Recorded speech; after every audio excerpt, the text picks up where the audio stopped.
is today's MVP. Keep your most valuable possessions protected by bundling your renters and auto insurance with Progressive. Progressive Casualty Insurance Company affiliates and other insurers not available in all states. Gear up for game day with GNC. Just like your favorite college team prepares for their matchup each week, you can get ready to crush your fitness goals with GNC. Your coaches are in stores, ready to help you build muscle like a linebacker or slim down after a tough season. They have everything you need, including all the top brands, the new flavors you crave, the hottest protein, pre-workouts, creatine, and more to tackle your fitness goals. Don't wait for the final whistle. Fuel your fitness at GNC. Visit your local GNC or GNC.com today. Hi, this is Sean McVay of your LA Rams. The Rams play here. KSPN, Los Angeles. 710 ESPN. A good karma brands radio station. 710 ESPN. And yes, are we ready? Right now on 710, we're taking off with 9 hours of live and local LA Sports Talk. The home of the 9-hour LA Sports Mega Block. Ladies and gentlemen, this is your captain speaking. We call it the LAX, LA Sports Mega Block. Of course, powered every day by LAX, Los Angeles International Airport, where change arrives daily. Let's get to it. Time to get in the air. We're taking off, LA. We have clearance, Clarence. Roger. What's our vector, Victor? Travis and Sliwa has clearance right now. Yeah! Little long weekend in the rearview mirror, Slee. That's right, Slee is here. How you feeling, Al? I'm good, brother. How are you doing? I am wonderful. I'm refreshed. I'm ready to go. You and I haven't seen each other in about, I think it's been 3 months. 3 months since we've seen each other. It's been a minute. I don't think we've done it for a while. It's been a minute. You were off for a little bit. I was off for a little bit. Yes, sir. Okay, so got some news to share. Yes. So I'm going to go a few minutes here. All right, September 1st, I hit 15 years with this company, with ESPN LA, right here in this office the entire time. Mm-hmm. And it's been an interesting couple of weeks, I'll tell you that. Sure. Ultimately, I had a very tough decision to make. And the decision was staying in Los Angeles and continuing what I'm doing, or kind of choose personal life over professional life. And, I appreciate the station because they're actually giving me an opportunity to say something before I go. But today will be the last day at ESPN LA for me. And I say that, with so much gratitude. Being with a company for 15 years is a long time. It is. And it's funny. I'm going to tell you a quick story here. And I'm going to get the hell out of the way. Take your time. You've certainly earned it. Tell you a quick story here. When I was moving from San Diego to LA, all I wanted to do, the Lakers radio broadcast was coming over to 710. It was the first time in like 30-something years of coming to 710. All I wanted to do was work for the Lakers radio broadcast. And there was this, remember, I was on sponsorships and sales. There was this, oh my gosh, can you make it in LA? Can you make it in the second largest market in the country? And, I got that opportunity to come to ESPN LA and sell and do sponsorships. And I did that for 10 years. And it was incredible. And the amount of relationships, and there's a lot of names that people don't know that you and I work with over the years. Sure. I've had an opportunity to cross paths with so many great people. I think in life, anytime a chapter comes to a close, and this chapter for me is coming to a close at 7:10. When I was doing the sales side of things, there was this urge to, I really want to talk Lakers basketball. I got the opportunity to sell it. Now I really want to talk Lakers basketball, and I got those opportunities. And it started on Saturday for 1 hour, right after the Dr. Clapper show. And then I remember sitting with Amanda Brown in one of those offices, and she's like, hey, we're moving the show to Monday nights, and it's going to be 7 to 9. You get 2 hours. I'm like, let's go. There's house money here. Eventually I got the Lakers radio broadcast and got a chance to do pre, half, and post. Very appreciative of, guys like Jeff Biggs, Andy Kamenetsky, Brian Kamenetsky, let me work with them on the post-game show before anything was officially anything that I was doing day to day. And I remember this, and this is going to tie you and I together because I feel like I have zero regrets of what I've done over the 15 years, and I feel like it's far beyond anything I thought I was going to accomplish. And I was good with that Saturday show at 1 hour after Dr. Clapper. I'm like, I get to talk Lakers basketball. It's the greatest thing in the world. I was so proud to tell people, like, I get to talk Lakers basketball for an hour. I remember when COVID hit, they gave me a show in the evenings. And it was by far the toughest thing I had to do. This was not a Lakers show anymore. This was, you got to talk everything, and you got to figure it out on the fly. I know, by the way, we didn't have any sports. By the way, nothing There's no sports going on. But I remember doing that, and then basketball started. I went back to pre-half and post, and they gave me that slot again. And if you remember it, I remember it vividly. I shot you a call, Mike. Oh, I remember. Mike, Trev, you busy on in the evenings? We started doing the Travis and Sliwa show together at that time. And it's 7 funny. to 9 on 7P to 9P. 7P to 9P. Yeah.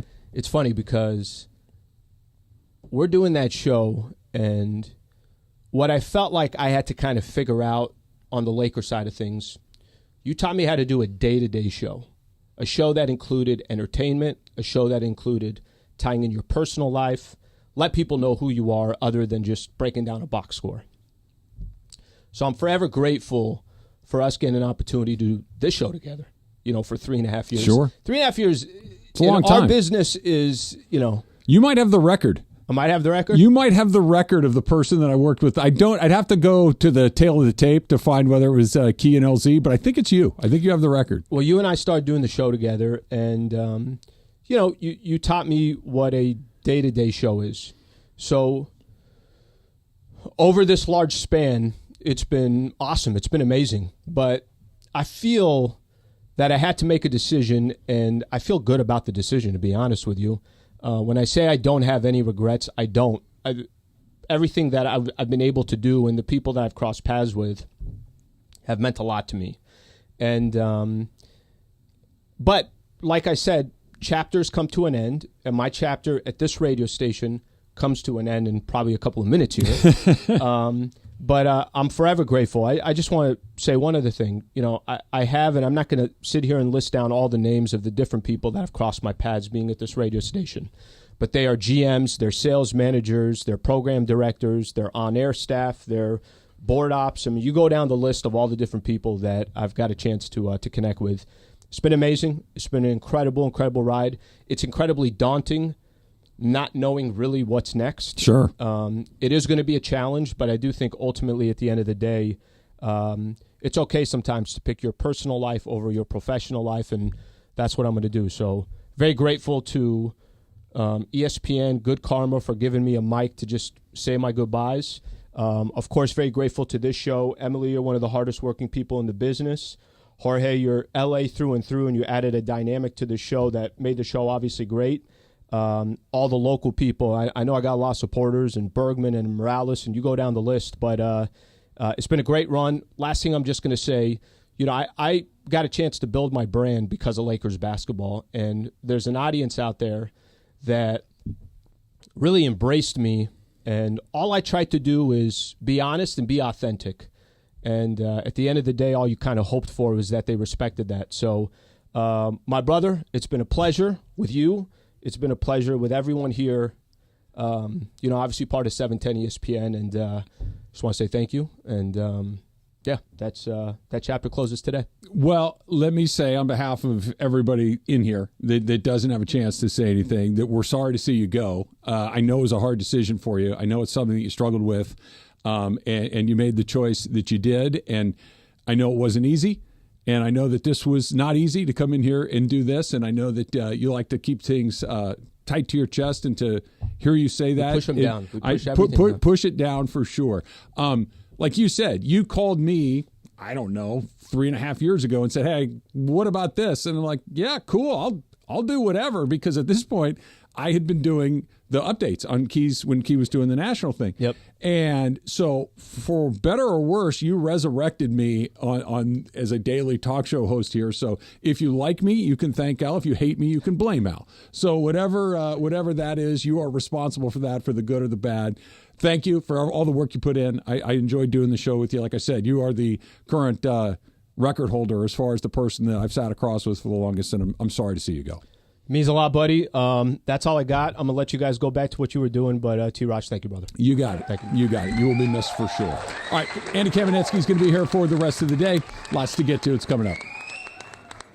Hey, what up? It's Matt Barnes here. If you're looking for the best possible results after an accident, call my guy, Uncle Artie, at Pernia Law. For me, it's about getting the top result and the top value for your claim. Even if you didn't have insurance during the accident, Uncle Artie will still help you. I'm sure a lot of you out there got turned back from attorneys when you said, I don't have insurance. Well, guess what? Uncle Artie can still help you. It does not matter. Give us a call. You have nothing to lose. We take the case on a contingency. You don't pay up front. Uncle Artie's not just my friend, but he's your uncle in the business.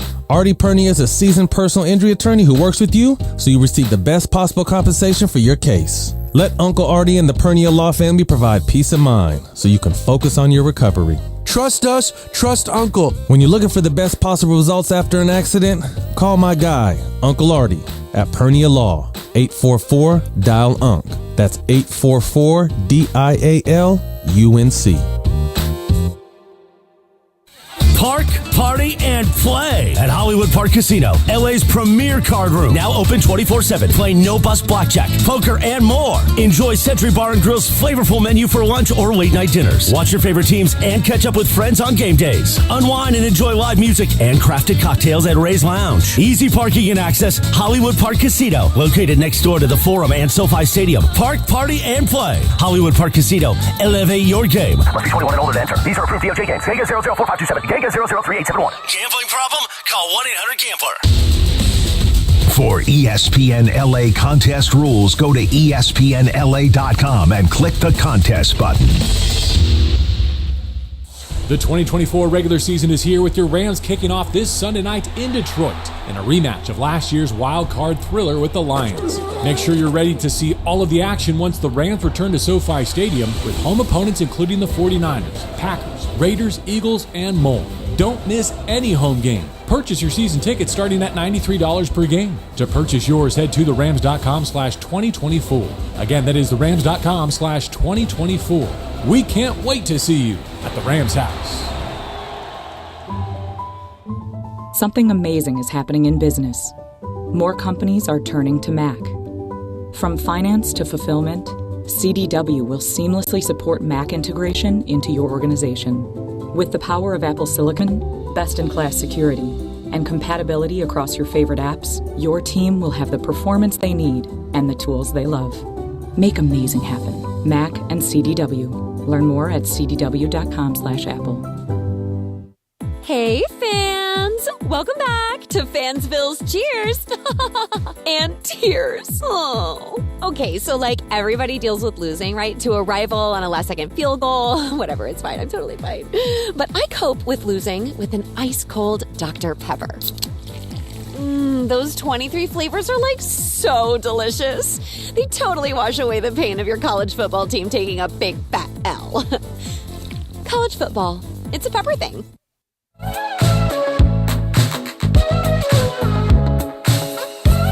On a live imaging Tuesday. Lit.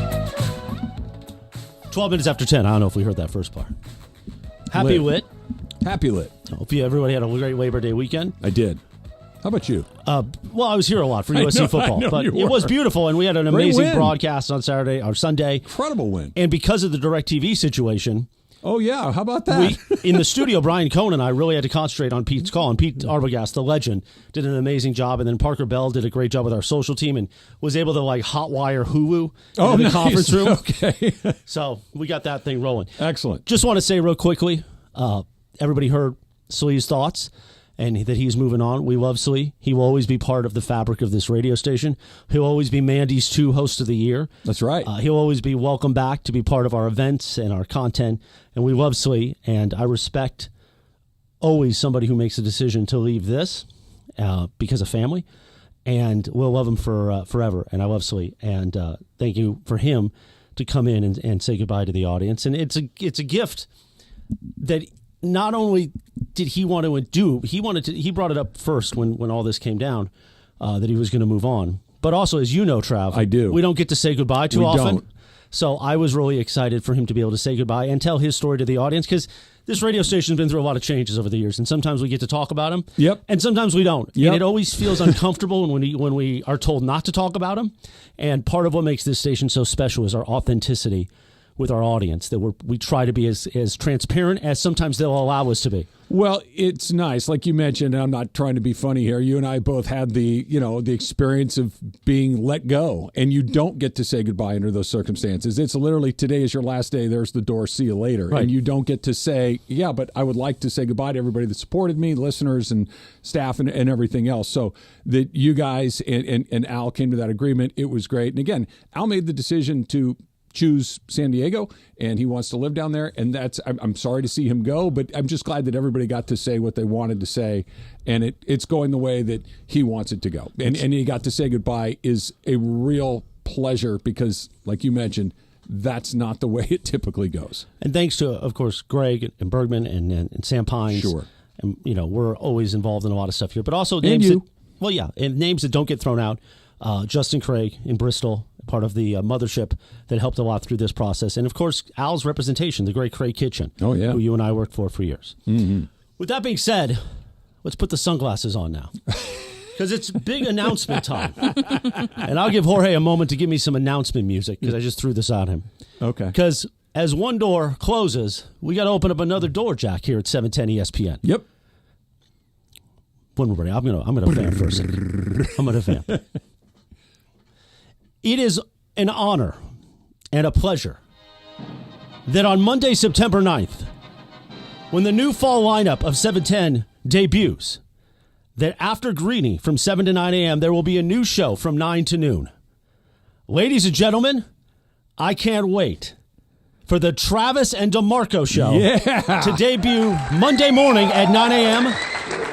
Rams Super Bowl champion D'Marco Farr joins our starting lineup. He's had an amazing summer here of doing some great content. We love D'Marco. At times, I don't know how much he loves me, but that's part of the charm. Well, I think that goes with everybody, right? So how about that? A Rams Super Bowl champion every day on our air here on 710 ESPN, live and local from 9 to noon. We're going to have a lot of Rams.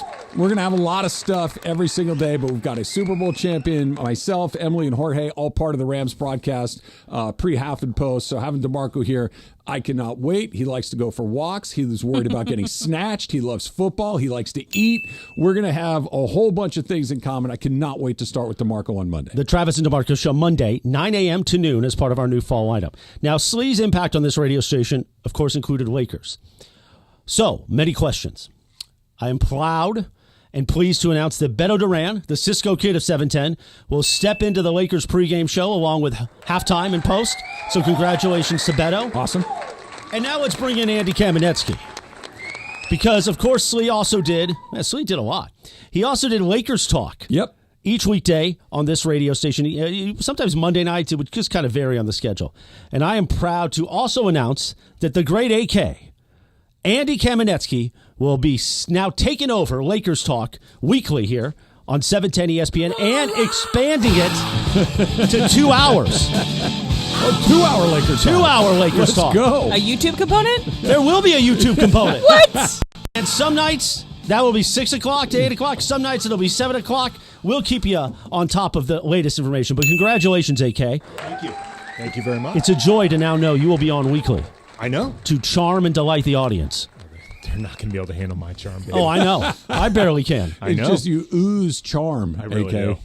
And with that, AK is going to join the show here on a live. I got a lot of Tuesday. riz, as the kids would say. You are rizzed up. You're very rizzed up. Riz God. Yeah, exactly. You know, AK and BK did shows last week. I know. And that was a lot of, I felt, I was so buried with USC stuff that I couldn't leave my office to come in and do a Boogie Night segment. So guess what? We're going to do it today. But there's no BK. There's no BK. Capri Sun. You know, honestly, the Boogie Nights thing, it's really more you and me. It is. Like, Brian was along for that ride. He just likes to watch. The movie. Well, I was going to say, unlike Little Bill, who did not like to watch. Little Bill didn't like that. No, he did not like to watch at all. I'm talking about the look of the picture. So again, thank you, Slee. A lot of fun over the years to watch you grow and be part of this radio station so much. We wish you nothing but the best, and we look forward to his next ventures, and we look forward to our next ventures as we continue to build LA's mega sports station here on 710 ESPN. So you went away over the Labor Day weekend. Well, I was working. Yeah, you worked. Non-stop on Trojan I was broadcast. off. I had a nice vacation. Would you like to hear about it? Well, you kept sending pictures. I'm like, I had nothing to send back because he's sending amazing wine. Pictures of the mixing board. Yeah. There are very few like hour 22, Travis. Okay. There are very few times if you've worked with Morales long enough that Chris wears his stress on his sleeve. Yes. Like he's usually, if nothing else, able to mask it with a lot of just the Chris. Right. This last week was not a week where Chris could mask anything. It's funny. Jorge said that to me on Friday. He goes, I haven't seen you like this in years. I said to you on Wednesday, the last day I was here, I'm like, you all right? You're looking a little peaked. We had a lot. We had the wide orbit construction. We had studio construction. We had a lot of imaging and production. This place was like a pardon my dust situation for a while. There was a lot of work being done here. And in true ESPN LA charm and form, we've got all kinds of things breaking out. Because here's the thing here. When you pull one wire, there's 5 other people on the other end pulling back. And you don't know what kind of gremlins are back there? Yeah, we know now. We've been reminded. Have the gremlins been exterminated? Are we good? No, they're running around still. Don't feed them after midnight, Andy. Don't get them wet. Well, Lakers talk will never go till midnight, so I'll be fine. That's what you think. Yeah, they haven't told you the full thing yet, right? Do you have headphones on, or do you have an IFB? Look, man, I didn't want to mess up any rhythm we had going. There's a lot happening right now. I don't have time to find headphones. All right. Okay. I guess. I had a wonderful vacation, by the way. I would like to say at this time, at 10:20 on Tuesday, September 3rd, fight on. Right? What a night. What a game. What a comeback to 710 ESPN for our Trojans. As Vince Scully once said, not a bad opening act. It was exactly what you were hoping to see if you're a USC fan in every possible regard. Never mind that they won, right? That's box number one. But everything below that, how does it look? How does it feel? Did it look organized? Did they look disciplined? Did they look athletic? Did they look physical? Did they look fast? Just check, check, check, check, right on down the box. And thank God they weren't able to get that game off the schedule, because that is the signature win of the Lincoln Riley era to this point, beating LSU, neutral site, SEC team, a highly regarded SEC team. You can't start it any better than that. It was phenomenal. I mean, like, now Lincoln Riley's looking to get Notre Dame on the schedule twice this year. Like, he's so excited. He's gone from, I don't know if we can do this anymore, to, you know what? Let's see him twice. Let's take these guys on twice. Like, they looked like they understood the magnitude of the moment of, like, we are playing in a different conference, and they met that moment. Like, even I remember on Friday, Brian and Emily and I and Jorge talked about the idea of what would be an acceptable loss for USC in this game, just because the idea that they could lose to LSU was not out of the picture. LSU is LSU. They were ranked higher than SC. They're underdogs. Right. The idea of what would be considered an acceptable loss. The way they played in this game, even if they had lost, you would have felt good about the direction USC is heading, their station in the Big Ten, all of that stuff. But to actually get the win, it's really, really exciting. So that kind of comes back to, I think, the overarching topic for me. What I saw that was the most, all right, it wasn't that they just won, it's how it looked. Keep in mind, say what you want to say about Brian Kelly. Brian Kelly's lost, what now is it, 3 openers in a row in the Brian Kelly era at LSU. As somebody who can't stand him, that was so enjoyable. And especially the post. When he turns purple on the sidelines, it's terrific. And the post-game sound. It's terrific. The water bottle was jumping. It was great. But it wasn't just that that team, regardless of what you think of Kelly, is loaded with NFL players. Loaded. That's a good SEC team that has nothing but NFL talent. SC did not look out of place. They didn't look overwhelmed. They were actually the more composed team. LSU lost their mind way more. Question. They were physically on par with those guys. They were athletic enough, fast enough, big enough. All of the things that I think when you look at the Big Ten and the SEC, it's like, how's a Pac-12 school or now a new member of the Big Ten going to look there? The answer is they look fine. And more than anything else, they were organized. They were disciplined. They were well coached. Just right on down the line of all the things that new environment, new players, new all of everything. None of it looked fake or artificial or unsustainable. It looked really solid, which is, I think, the best thing you could ask for. You know, like Miller Moss, who was very good in this game, looked like he had played under center for SC for a while. the sample size that we saw in the Holiday Bowl last year was obviously small. Like he had something like 90 career snaps heading into this year, and about a third of them were in that Holiday Bowl game. But he looked great. Like 6 touchdowns is unfakeable. Like 6 touchdowns is something. That's what he threw. But also, I was going through some of his older game logs, and all of them were like 75% completions, like 5 of 6, 7 of 8. Like, I understand that that's garbage time in a game, but at the same time, you're talking about somebody who's been sitting for 3.5 hours cold. Yep. And doesn't get to do this like every game. Sometimes it's every other game. Sometimes it's every 3 games. He kept completing passes every time he's in there. It's like the sample size is small, but it's promising. And then we saw him in a whole game against a legit opponent. He looked really good. And he needed to drive the field at the end of the game to win the game. It wasn't just that they had a big lead and they held on. It wasn't where they returned an interception. That recognition had a big of a free play. Free play. And just this idea of we need to drive the field. We got a timeout or 2 in our pot. All right, let's go see what we can do. So and it contained. Was never sped so calm. up, never over his skis. Right. Even if there was an unsuccessful play, it's like, all right, let's go again. That his composure, never mind the stats, never mind how he was, it's just, you could tell he brought a sense of calm to everybody else on that offensive side of the ball. And it's funny because, again, we didn't have TVs in our studio. So Brian Cohen and I and Parker Bell, we're listening to Pete's broadcast. And again, usually the TVs are behind the actual radio broadcast, but you still look up, right? So we're hanging on every word.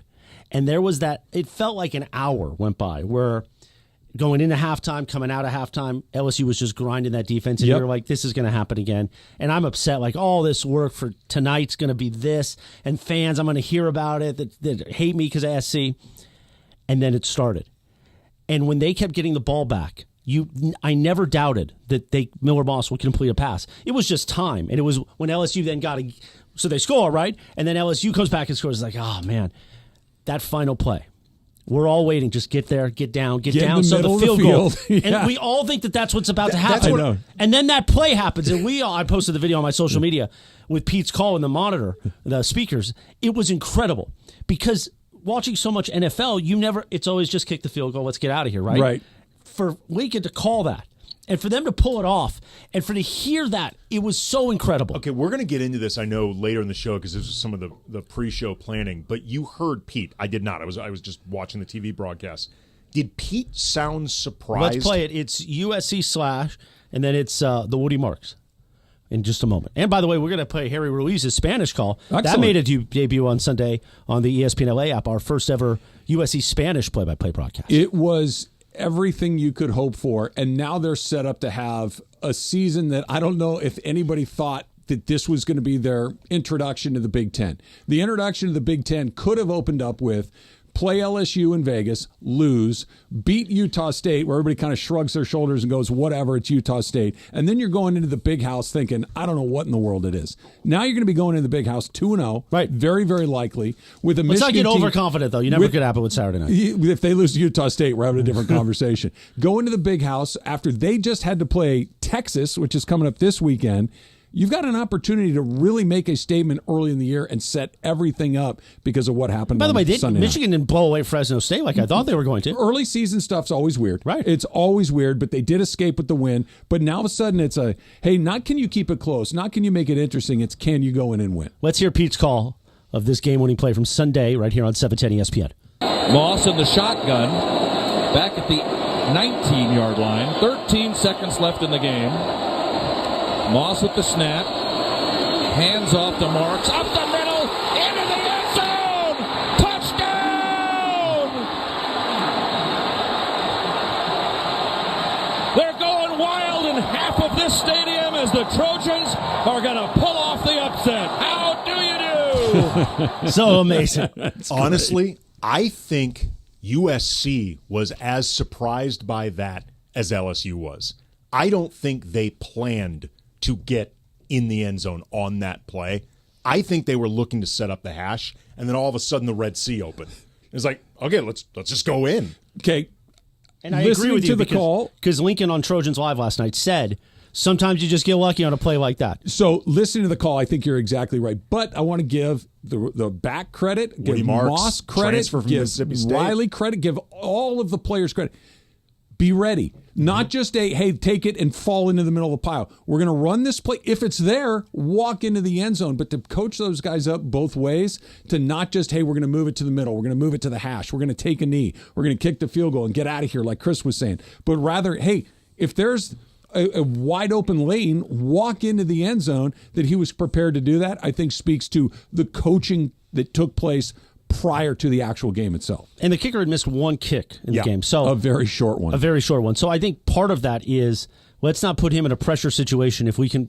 And by the way, there was still, after it all happened, we're like, Brian Cohen and I looked at each other, it was like, there's still time. Yeah. There's 8 seconds. Yeah. And I sent it to the studio email, if we can pull it up, the INT call, Jorge, because Pete did an amazing thing at the end of this call. That was a great play, by the way. I forget who intercepted the pass, but that was an incredible catch. Yeah, we'll pull it up here and just say before we head out. But no, to have Pete Arbogast, the legend, back on our radio station was so awesome. And Sean Cody, my boy, he did a great job. He's awesome.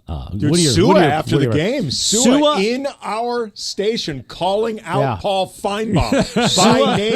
Him on Twitter. Jason Schwartz and Sua with the postgame show. That's going to be a vibe. That is going to be a show that you want to listen to coming out of the Coliseum. Let's hear that INT call. Throw it over the middle to the 35, and you run out to the 50 and call timeout. Nussmeier does exactly that. That is intercepted. Mason Cobb puts an exclamation point on this one at the 40-yard line. The Trojans with the interception. The first turnover of the night for LSU. We finally got one.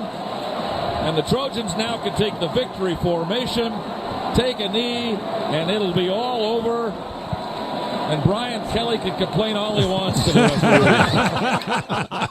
of it was so great. It was so great. Trojans win over LSU. The first game back here on ESPN LA and 710 ESPN, and quite the game. Think Brian Kelly has returned to his normal color yet, or is he still purple? Is he still just He's just matching the unis. So School good. Spirit. No one gets madder than Brian Kelly, and I personally enjoy that a great deal. More college football to get to. Emily's College Football Corner is coming up in just a little bit. And do not forget, the Travis and D'Marco Show will debut on Monday morning at 9 a.m. That's right after Greeny as part of our new fall lineup on LA's mega sports station, 710 ESPN. This is Rams Super Bowl champion D'Marco Farr. You know I have quite the history at ESPN LA. When I did that weekday show on the station, then I escaped to St. Louis. Then I came back when the Rams came back.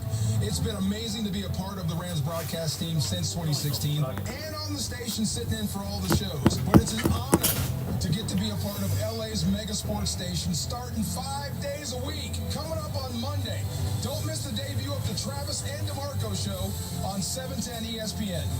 Monday, 9 a.m. Be there. Okay, raise your hand if you want to make your life a little bit. Great. Now raise your other hand if you like to be comfortable. Perfect. Now you have both hands raised. Imagine putting on your shoes. And that, folks, right there is your answer to an easier, more comfortable life. Go hands-free with Skechers slippers. This is footwear you don't need your hands to put on. They can be raised in the air, and you can just step it and go. Why don't you experience what people can't stop talking about? Life-changing Skechers slippers. Get your slippers at a Skechers store, Skechers.com, or wherever stylish footwear is sold. Thanks for calling Discover. This is Diego. Hi, Diego. It's Jennifer Coolidge. You know, I just want to say your cashback match makes me feel so special. It really inspired me. That's great. Doubling the cashback you've earned at the end of your first year is what we do. Well, I'm doubling everything now. Double dating, double dipping, double feature, double header, double whammy. You know, basically double or nothing. You earn, we match. Discover Cashback Match. See terms at discover.com/credit card. Just as every point matters, every detail counts in our meticulously crafted vehicles. Experience luxury. Oh, we gotta get that full YouTube clip for Slee. Post on YouTube. I'll get it right now. I'll get it right now. Check out the incredible selection of new and pre-owned vehicles today at our showroom, 8767 Wilshire Boulevard in Beverly Hills, and at CadillacBeverlyHills.com. John Ireland here. Hey, look, your smile matters, so let's help you and your kids get a brighter, healthier smile. Dr. Monica Madden at Beverly Hills Orthodontics is born and raised in LA and is also a mom herself. So she understands what kids need and ensure a comfortable and friendly experience for all. Your kids' smile will be in expert hands. Check them out today at BeverlyHillsOrtho.com or call 877-7-LET'S-DO-THIS. That's 877-753-8736. Yeah. Hot mic? Oh, no. Where? On the chat, just says hot mic, whoever's eating chips. Eating chips? Eating chips. Color statement wall to a fan cave, complete with a mural honoring Nick Saban's 17-year dynasty. Hey, I like that idea. Nothing beats Bear Dynasty interior paint. It's everything you need all in one can. Defend your game time with Bear and the Home Depot. How doers get more done. Not only will find the colors from Bear Dynasty and Marquee Interior Wrinkle High Color Collection. Progressive presents Render.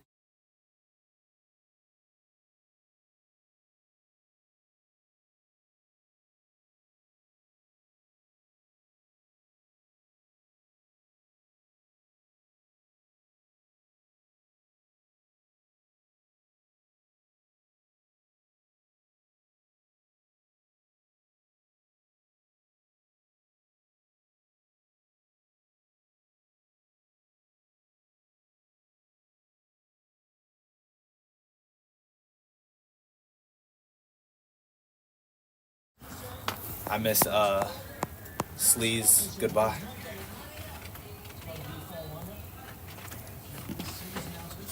Go back to the podcast or on YouTube. I'm sure social media will have that there in just a little while. I believe that How was that? It's time for producer Emily and the college football corner. And let's go. I know we just talked about USC, which is a huge win over the weekend. We're going to talk about it all day today.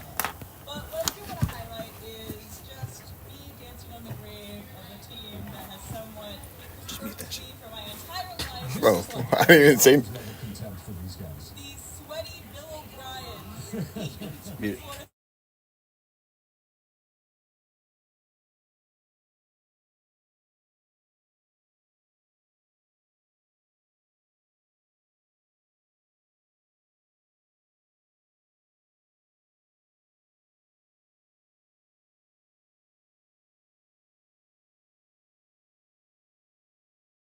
What made a differentiation?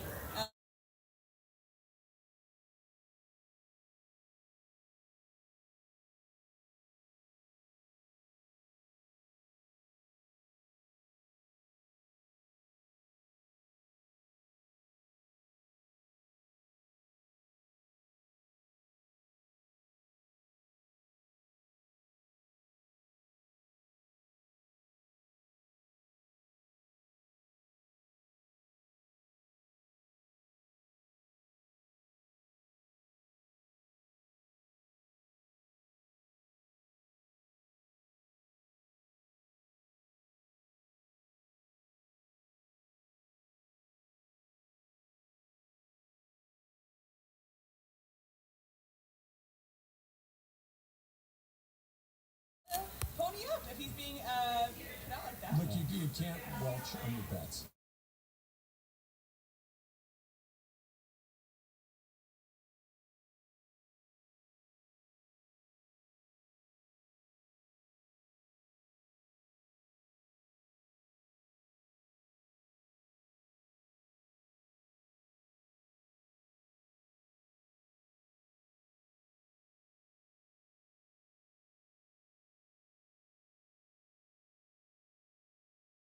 All off season, how you should have won it all. It just made me so happy. I was happy to see Texas A&M lose over the weekend, and I was happy to see Florida State lose over the weekend. And they were chanting even, "We want Brock," who was their backup quarterback, to DJ Uiagalelei. And it's just ridiculous. I love it. Well, that guy has now been on 3 different college football teams and been worse at each progressive place. So I don't know what the end game for that is, but I do like that Florida State's getting trolled by Emily. If you had to rank them, below or above Aaron Rodgers? Oh, I dislike Aaron Rodgers more. Okay. Aaron Rodgers has stood in the way of my team winning a championship. Florida State has just been annoyed you. A thorn in my side. There have been people in my life that have been the fan representation of Florida State fans that have just irked me the wrong way. Would this be fair? Like, no matter what you think of Aaron Rodgers, and it's pretty obvious what you think of him, yes, his arrogance has at least been earned. Yes. The FSU arrogance when it comes to their place in the ACC Right. feels unearned. That's the difference. Again, it's You think you're better than us. You're not better than us. You're actually worse than us this year in the ACC. So they get an automatic bid to the 12-team playoff. They win the ACC. No. The ACC gets an automatic bid. Yes, they're one of the Power Four. Clemson looks terrible. Florida State looks terrible. Miami looked pretty good. It's going to be Miami. In their opener. But all of a sudden, the Pac-12, poof, gone, no longer exists. The Big 12's best team might be Utah. And you've got the ACC, which at least was supposed to have two heavyweights. Yeah, the Athletic pointed out FSU is still alive technically for the playoff. Like, they need to win out, and they need a lot of help, but they are still alive. So maybe 3-2-1 Noel or whatever he is, he should double down. Like, double down. What is doubling down on that? More cups. Or no spoon. It's double or nothing. It's literally double the cups or nothing. Oh, goodness. That's awful. And like Virginia Tech lost this weekend, who was the dark horse of the ACC for some people's picks. They lost in overtime to Vanderbilt. Like, ACC, I'm not saying they look great. You know, Florida State, like the whole conference doesn't look great besides Miami. Miami looks good. They're the only one that did. They were the only one that did. The surprise of the weekend, though, positive surprise of the weekend, had to have been SC. Like, you look at everything else that went down. Some other teams look pretty good along the way, but SC, just listening to Feinbaum, listening to all of the stories that were kind of thrown out there. Is he on the hot seat? Did Miller Moss earn his spot? Like, all of these things that were kind of They just lost Caleb Williams. They lost Caleb Williams, like number one overall. Transformational player. Number one overall draft pick, Heisman Trophy winner. And they looked as legit as you could have possibly hoped for on the first day. And the defense was a huge part of it. That we put aside what the hell took so long. Just put that aside for a second. It looks like it's fixed. Yeah. It looks like D'Anton Lynn was exactly the right guy for that job. And, I mean, if you want to talk about all the positives for USC, their gain on defense is UCLA's loss. Sure. So that makes it even more fun. Like, UCLA is the loser of USC's defensive gain. They looked the best part about it was they did give up a handful of big plays, but it wasn't 10 like there was in previous seasons. There was 2 or 3 plays like, all right, that's a 20-yard run, that's a 30-yard run, whatever it is. But the next play was very solid. They were right back to their rules. They were able to kind of jump right back into it again. First opening drive, it was bend, don't break. They looked functional. They looked organized. They looked quick enough, fast enough. There is no way lost. Last year's defense could lose the time of possession battle by 6 minutes against a team like LSU and A, win the game, B, hold their opponent to 20. Like I looked it up last year. You know how many times SC held an opponent to 20? Once or twice? Twice. Twice? Yeah. Twice. Once, and both of them were sub 500 teams. There's no way last year's defense does this like they did it against LSU. Not possible. If they look like this, and I'm not saying that they're going to run the tape. They're obviously not. No, I don't think anybody is for that matter. They're going to win 9 games. They're going to win 8 games. And 9-3 is an interesting conversation. 8-4 probably not good enough, but 9-3, 10-2 through the Big Ten schedule, you're on to the next round. You get to go into the tournament. It's not easy. They got a bunch of difficult games, but if they look like that regularly, they're going to fare just fine in the Big Ten. Who's going to get credit? Lincoln Riley or D'Anton Lynn? Lincoln Riley. Lincoln Riley's not a but his new offense guy. has never been the issue. It's the defense that they refused to fix, and they got better. They did make it better. Look, D'Anton Lynn will get credit, and he deserves it, but he went out and did it. He went out and got the guy. Miller so Moss. Then you wasted 2 years. You wasted a whole Caleb Let's Williams. look at the positives, Emily. Let's Emily, not look in the rear view mirror. Why don't you want to give Lincoln credit? Here's the thing, though. That's already been litigated, and we spent a lot of last season litigating it. But now we actually see it with how different it is if he just replaced Alex. What are you going to do? It happened. It was bad. I agree with you. It was bad. Unless you were going to fire Lincoln Riley last year, he replaced the guy, and with the right forward. guy, it looks and you move forward. Like you're not wrong, Emily. Like the idea of like what the hell were you doing last year? But at this point, there's nothing you can do. When you about had all the evidence after that first year that Alex Grinch was not the defensive coordinator you needed. You had all the evidence in Oklahoma, right? But it doesn't make it a good decision, but it has finally been fixed, or at least it appears to have been fixed. And what happens next? I think you will get. Look, if they go into the Big Ten, win 10 games, 9 games. Lincoln Riley will be like, he did a good job this year. If Miller Moss looks like he looked against LSU for the vast majority of the season, calm, cool, collected, accurate, doesn't rattle, he will get credit for that more so than Murray and Mayfield and Hurts and Williams, because those guys are all number 1 draft picks. And maybe we can talk about this at 11, but this is something I feel like this is actually him building a program. Yeah. This is him getting a guy who can work inside of his offensive structure instead of a quarterback that can think on their feet, that is the quarterback, that is the Caleb Williams system. Now this is the Lincoln Riley system. Is this actual program building out of USC? All right. Hey, did you see? Foo is coming up next. A reminder, the Travis and D'Marco Show debuts Monday morning at 9 o'clock, right after Greeny. Of course, that is a big part of our new fall lineup on LA's mega sports station, 710 ESPN. Let's talk about it. Oh, by the way, it's supposed to be 900 million degrees this upcoming week here in Los Angeles. So it's a perfect time for me to remind you that Next Gen is the official AC heat and plumbing company of SoCal sports fans. And right now, you can get an $88 drain cleaning. That's right, $88 drain cleaning. And they'll add a free plumbing camera inspection. So if you've got that slow draining house, maybe it's in the kitchen, maybe it's a bathtub, maybe it's a shower, a kitchen sink, whatever it might be, why not pick up the phone and call 833-3-NEXTGEN. That's 833-3-NEXGEN, and you can say goodbye to all your AC heating and plumbing problems. And if you've got some allergies, right? That's always something that we're dealing with in Southern California. If you've worried about the air quality in your home or have allergy problems, call NextGen and breathe easy with indoor air quality solutions to fit any budget at all. 833-3-NEXTGEN. 833-3-NEXGEN, or visit nextgenaaronplumbing.com to schedule online. It's Evan Cohen. Welcome back from Labor Day weekend, and welcome back football. I guess welcome back Live Imaging Tuesday with Morales as well. I guess. And welcome D'Marco Farr to the starting lineup of 710. The Travis and D'Marco Show begins Monday, 9 a.m. And don't forget our show, Unsportsmanlike. We'll get the morning drive kicked off 3 to 7 a.m. starting Monday. Greeny at 7, the new fall lineup. Live and morning drive starts Monday on LA's mega sports station, 710 ESPN. When pain keeps you from doing what you love, Hoag Orthopedic Institute gets you back to you.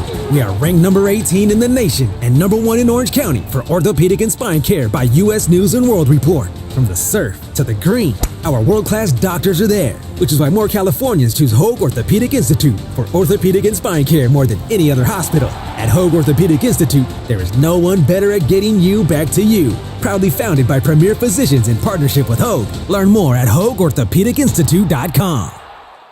Park, party, and play at Hollywood Park Casino, LA's premier card room. Now open 24/7. Play no-bust blackjack, poker, and more. Enjoy Century Bar and Grill's flavorful menu for lunch or late-night dinners. Watch your favorite teams and catch up with friends on game days. Unwind and enjoy live music and crafted cocktails at Ray's Lounge. Easy parking and access, Hollywood Park Casino, located next door to the Forum and SoFi Stadium. Park, party, and play. Hollywood Park Casino. Elevate your game. Must be 21 and older to enter. These are approved DOJ games. Vegas 004527. Vegas 003871. Gambling problem? Call 1-800-GAMBLER. One of LA's best kept secrets in the heart of Los Angeles, East Central Hotel offers effortless accommodations and unparalleled accessibility. The East Central Hotel is for everyone looking for entertainment with their trendy spacious rooms, a renovated gym, and a patio lounge for breakfast, dinner, and drinks. Stop by their incredible Nixo Lounge before your next event at LA Live. Book your stay at eastcentralhotel.com or call 213-748-1291 today at Entertainment's official address. Hey, it's Travis. Accidents are devastating. The recovery process is difficult to deal with. No one should have to face it alone. No company's ever on your side. Anything you say to an insurance company can and will be used against you at any point throughout the process. Let me tell you about the law offices of Joseph S. Normand and his trusted team, and they'll treat you like family. That's why I called him when my son was in an accident. We called Joe, and he hit it out of the park. 213-747-2000 or visit normandlegal.com. That's 213-747-2000. This college football moment is brought to you by ServPro. College football teams have moments they recovered from and made it like it never even happened. For instance, on September 21st, 2019, UCLA trailed Washington State 49-17 with under 7 minutes left in the third quarter. From that point forward, the Bruins erased that 32-point deficit, outscoring the Cougars 50-14 to win 67-63. ServPro, like it never even happened. Step into the batter's box for BetMGM's Swing for the Fences free-to-play game. Pick an area of the strike zone and take your best swing. If you get a single, double, triple, or home run, you'll receive a prize. Smash a home run to collect a bonus bet on us. BetMGM and GameSense remind you to gamble responsibly. See BetMGM.com for terms. 21 plus only. This U.S. promotional offer not available in Mississippi, Nevada, Ontario, or Puerto Rico. Gambling problem? Call 1-800-GAMBLER. Available in the U.S. For New York, call 877-8-HOPE-NY or text HOPE-NY 467-369. For Arizona, call 1-800-NEXT-STEP. For Massachusetts, 1-800-327-5050. For Iowa, 1-800-BETS-OFF. For Puerto Rico, 1-800-91-0023. Subject to eligibility requirements. Rewards vary depending on market. Expired 24 hours from issuance. In partnership with Kansas Crossing Casino and Hotel. 11 minutes in front of 11 a.m. on a live imaging Tuesday. Back from the Labor Day weekend. Don't forget the debut of the Travis and D'Marco Show Monday at 9 a.m. as part of the new 710 fall lineup right here on LA's mega sports station. It is time, but first, actually, before we do What's Up, Fool, let's give away a pair of tickets, right? To the Hollywood Park Casino Wednesday, September 11th for our Hispanic Heritage Night. Sedano and Cap will broadcast live. Lindsay will be out there. I'll be out there. And then afterwards, Sedano will sit down and interview the great Jaime Jarrin, the legend. And then after that, the great Mario Ruiz. Hey, LAFC. We'll sit down and interview Idia Sanchez from LAFC. So be part of it. You got to win these tickets to get in. Caller number 7 right now. And number 10. And number 10. That's what we do post-Labor Day. 7 and 10. Bam! You win tickets to Hollywood Park Casino, where the game rains Wednesday, September 11th for our Hispanic Heritage Night. Speaking of Hispanic Heritage, a man who knows this, a man who celebrates Hispanic Heritage Month and Mexican Independence Day weekend coming up, the one and only producer Jorge. Gracias. We got to do one of these right after an introduction like that. You're bringing that back, right? What's Spanish for bam? Bam! There you go. Hey, bam! All right, so speaking of Spanish Heritage Month, I want to shout out, Harry Ruiz, right, Chris? Correct, Amundo. He's a Spanish play-by-play guy for the USC Trojans. Yep. And we'll be talking about the Trojans win. We have his call, actually. You guys want to hear the call? Yes. The Woody Marks play. Acarreo de Woody Marks. Marks de la 5 a la zona de anotación. Touchdown!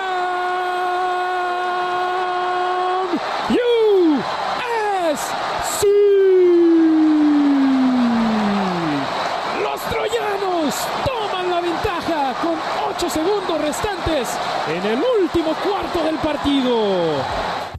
The great Harry Ruiz, as you heard, on the ESPN LA app. So this season, if you want to hear USC football in Espanol, Harry will have your play-by-play, and you can hear that during every game right there on the all-new ESPN LA app, where you can listen to every USC Trojans game in English and in Spanish in crystal clear digital audio. Andy, if you don't have the all-new ESPN LA app, you know how to get it? I assume you go to your app That's place. Fine. You search ESPN LA in your App Store or Google Play. You download, you tap, and you know what else? Bam! You've got Harry Ruiz in the palm of your hand. So you don't go to the app place, is what you're saying? Not the app place. You don't go to the app place would be place. closed. You go to the app store. Yes. App store. Yes, indeed. So I go to mom and pop shops. That's the app You're place. off big box app stores. You like the boutiques. I get mine off brand. All right, so that was Harry Ruiz. My next story is, when was the last time you guys paid for a pay-per-view, and how expensive was it? It was like $80 to $90, right? It's been a long time since I paid for one, but probably maybe even 100. So what if somebody dropped the price and said you're going to pay $17.99 or $19.99? Would you buy your pay-per-view? Yeah, I think I would. It'd still have to be something that I have a passing interest in. Like, I'm not the world's biggest UFC guy, but there are boxing. There are fights in boxing that I would like to see. There's a guy who sets up a big turkey. I don't know if you heard of this guy. He's huge, billionaire. Yeah. He's thinking about lowering the prices for pay-per-view just because he says people are watching this illegally. If I bring down the price to $17.99 or $19.99, I think people will start watching. $20 feels like the right price for something like that. I would think if you're paying for like a premium, like an app or something like that, they should include these things. Don't you think? You're already paying $74.99 for like. They should, but they won't. Because as long as you can get away with charging more, people will. So maybe this guy can buck the trend. Do you buy a lot of pay-per-views? No. Neither do I. I mean, the sports that are pay-per-view are not the ones that I follow that closely. Like, I'm not particularly into boxing. I'm not particularly into MMA. It's not pay-per-view in the traditional sense. But isn't Thursday Night Football on Amazon basically pay-per-view? Isn't Peacock on their Saturday night playoff game basically pay-per-view? Right, but in a lot of ways. ESPN put that LSU USC game, you had to pay $10 extra for that. I'd pay $10. But here's the thing, though. They're giving you a buffet of options with you're not just paying for one thing. with my, for example, I watched the LSU-USC game through the ESPN app. So did I. That's also how I get my Hulu. It's also how I get my Disney. It's also how I get everything else with ESPN Plus. There's a big buffet of options as opposed to pay-per-view for a fight. You get that one fight and then it's over. Andy's always believed the videotape tells the story. There is no film. Just keep shooting. It's digital. We'll just keep going. We'll just keep going. Just replace it. Get another one. It's a real movie.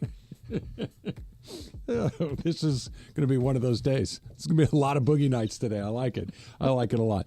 You got one more for us, Jorge? Oh, that's it. That's it? Yeah. Good. The Spanish calling this? Yeah.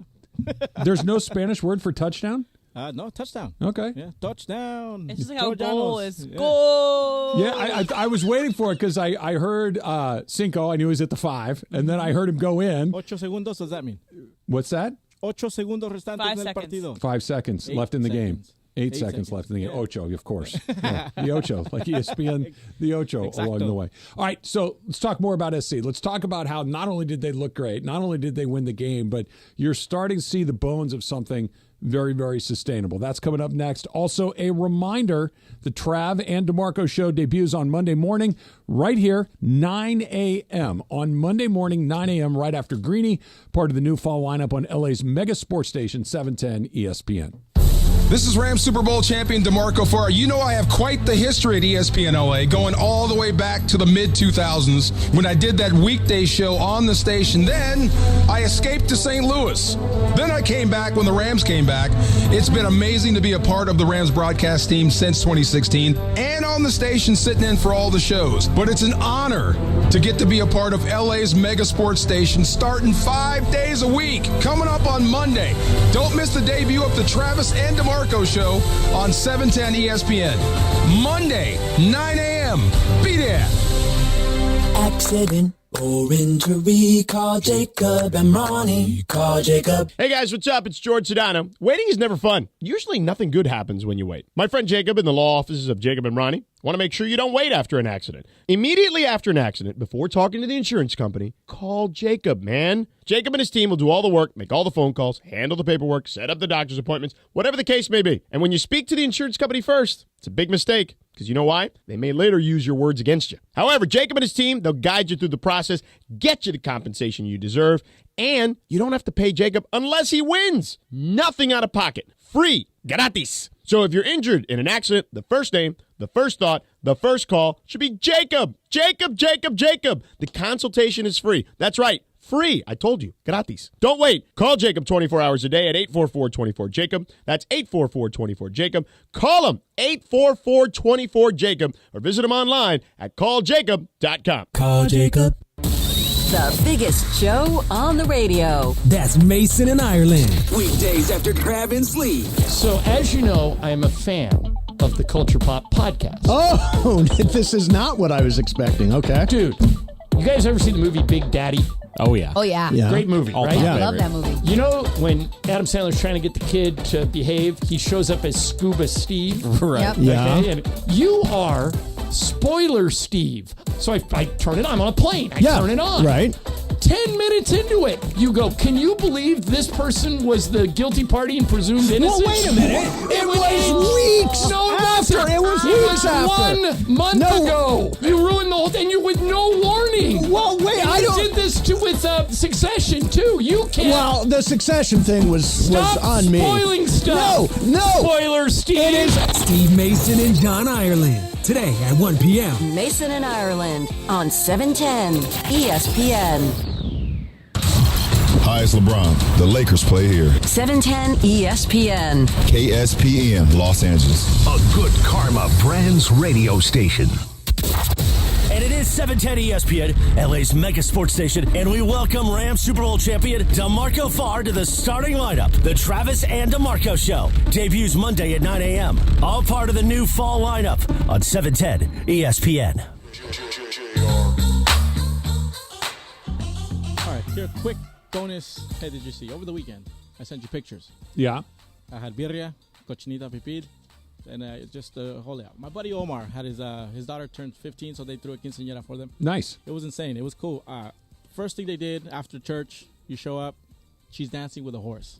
She comes in dancing with a horse, full banda playing in the background. She's dancing horseback. She's on the top of the horse, and this horse coming in dancing. I was like, dude, that was awesome. Damn. Like, she practiced for 10 months. Just so that the horse and everything can, she got it down. Everything was. That's cool. amazing. And then he had two norteño groups and a banda at the end. It was a incredible night. Shout out to Omar. Danced on horseback. Yeah, well, she was on the horse, Andy. yeah. It's called dressage. It's Beto horse knows what I'm dancing, madam. I know. It's legit, the dancing horse. Yeah. That's awesome. So, like, she walks in, she's walking. How's the food? Quinceañera? It was quinceañera. Yeah. Yeah. They throw it, man. They go. Man, it food good? Food was good. We had carnitas. No, not carnitas. We had birria and we had cochinita pipil. I mean, you guys, it's just sure. Sure. Hey, Beto. What's up, Trav? How are you? I'm good, man. I'm good. You're ready for Laker pre-half and post? I'm going to be listening to Andy and his brother, their podcast. Which podcast would that be, Andy? Locked On Lakers, available 5 days a week, anywhere you get your podcast, Monday through Friday. For the sickos who like to watch, there's also a YouTube component. How much does it cost, though? Nothing. Nothing? Nothing. But it's behind a paywall? It's No never pay-per-view? behind a paywall. Ever. Yeah, no pay-per-view. As is my understanding, same setup for Locked On Rams. I believe that's true. In fact, I know that's true. That you can have the exact same situation on Locked On Rams. Just out of as well. curiosity, who hosts that program? There'd be Doug McCain and myself. Wow. Yes. The Dodger Doug McCain? Dodger Doug McCain. Oh, he's good. Yeah, He's he is really good. Doug, D-Mac, as I like to Yeah. call him. He's fantastic. How are you, Beto? How was your weekend? I was great watching the Dodgers beat up Arizona. That was good. They look good. Real good. They look good. Look at you, calm about the Dodgers. What did I say this morning, Em? What did I say about the Dodgers this morning when we were talking before the show I think started? I wrote it down. That the most bullish you've been on them for a while. About time. September comes and it's a brand new Travis. They look pretty darn good this week. They played two really good teams and looked really good against them. Remember when I told you Arizona can't stay that hot? They're going to come back to reality. You're like, no, they're good. San Diego they're good. they are good. They're good. They they're are good. good. Yeah. Tatis is back in San Diego. Oh, Okay, still, see, you were so close. You were so close with your bullish. This is something we talked about actually the last couple of days while you were gone, Travis. Like, more than anybody at this station, other than perhaps Bergman, you are the biggest Dodger fan here, and I would say, period, you've dedicated the most of your life to baseball. Like, Yes. baseball is your love. I agree. You're not built for this, man. No. You I are never not, said I was. You are not built to be a baseball fan. You're not built to be a Dodger You fan. know what? I'm not. Perhaps that's very likely You're not true. built for the setup of. Nah, he's just getting older. He can't handle the heartbreak anymore. I need to be refreshed. I need a rebirth. I need a I need win. them to make. Honestly, obviously want them to win the World Series. That goes without saying. Let's make it interesting. Let's get hot. Let's play well. If they lose and they play well, I could wrap my head around that. If they lost to the Phillies or something in 7 games, okay. But if you go out quietly to a team that you beat decisively during the regular season, I'm not up But for you've that been again. ready for them to go out in the I first know. round since May. Yeah, February. May. I think, when did Yamamoto get hurt? Whenever Yamamoto got hurt, that's when I decided when he to signed, check you out. were worried. Well, he's pretty little. Oh, there you go. He's like 5'10". He's not a big man. Important pitchers are usually pretty stocky. Yeah, your 6'8" guy, how's he doing? He's hurt too. Yeah. And Clay Kershaw's hurt, and Bobby Miller and Walker Buehler. Yeah. But Gavin Stone. Stone looks pretty good. He looks Amen. pretty good. Jack Flaherty looks pretty good. Yeah. See, I'm bullish, Beto. Yeah, you do sound good about the Dodgers. I do. We'll get into it in a little bit. The Tommy Edman thing has been amazing. Like, I knew he could do a lot of stuff. I didn't know he could change the way that team, just the lineup, the way that you could move the other pieces around. He's been really good. Emily, is your hair a lot shorter today than it used to be? I thought I was going to do this at Factor Cap. I told you. Oh, I wasn't listening. Okay. Sorry. But yes, I cut like 7 inches of hair That's quite a bit. off my head, and no one said a word.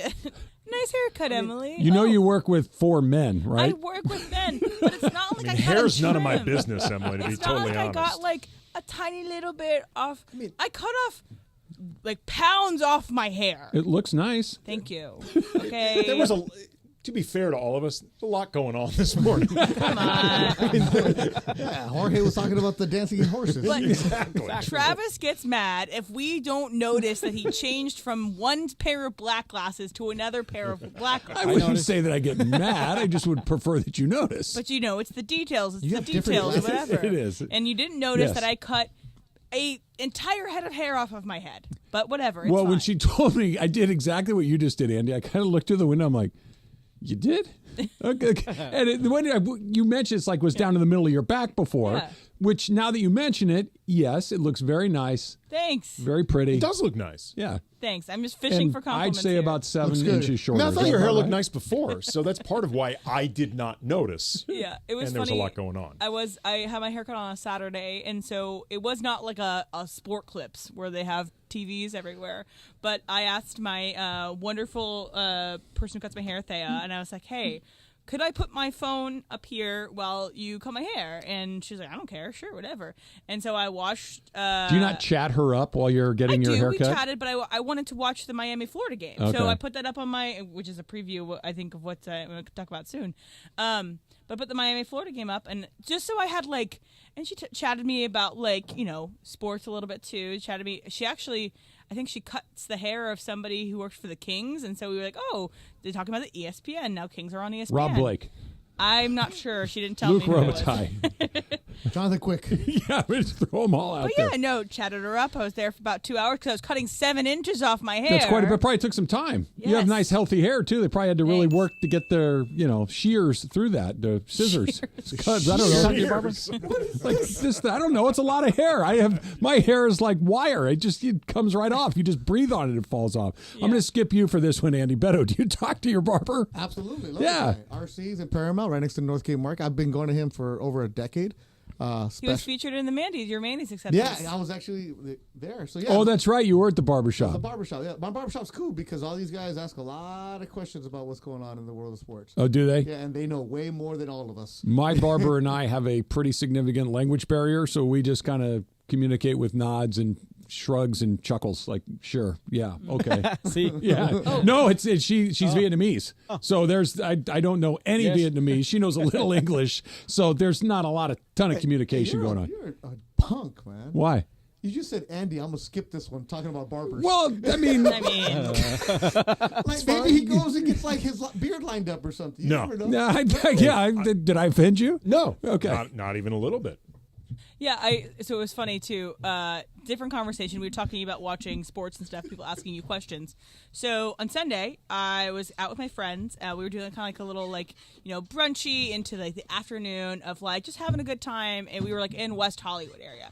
And so I'm with people who not only don't know anything about sports, like don't know what football rules are. Like I have to from zero explain what football rules are because we were watching the USC LSU game. Eventually got there, and I took an entire quarter to sit down and talk to my roommate. I was like, this is what a drive is. This is what downs mean. This is what this means. And he was asking me like, wait, but this doesn't really make any sense. I'm like, I know it doesn't make sense. It's football.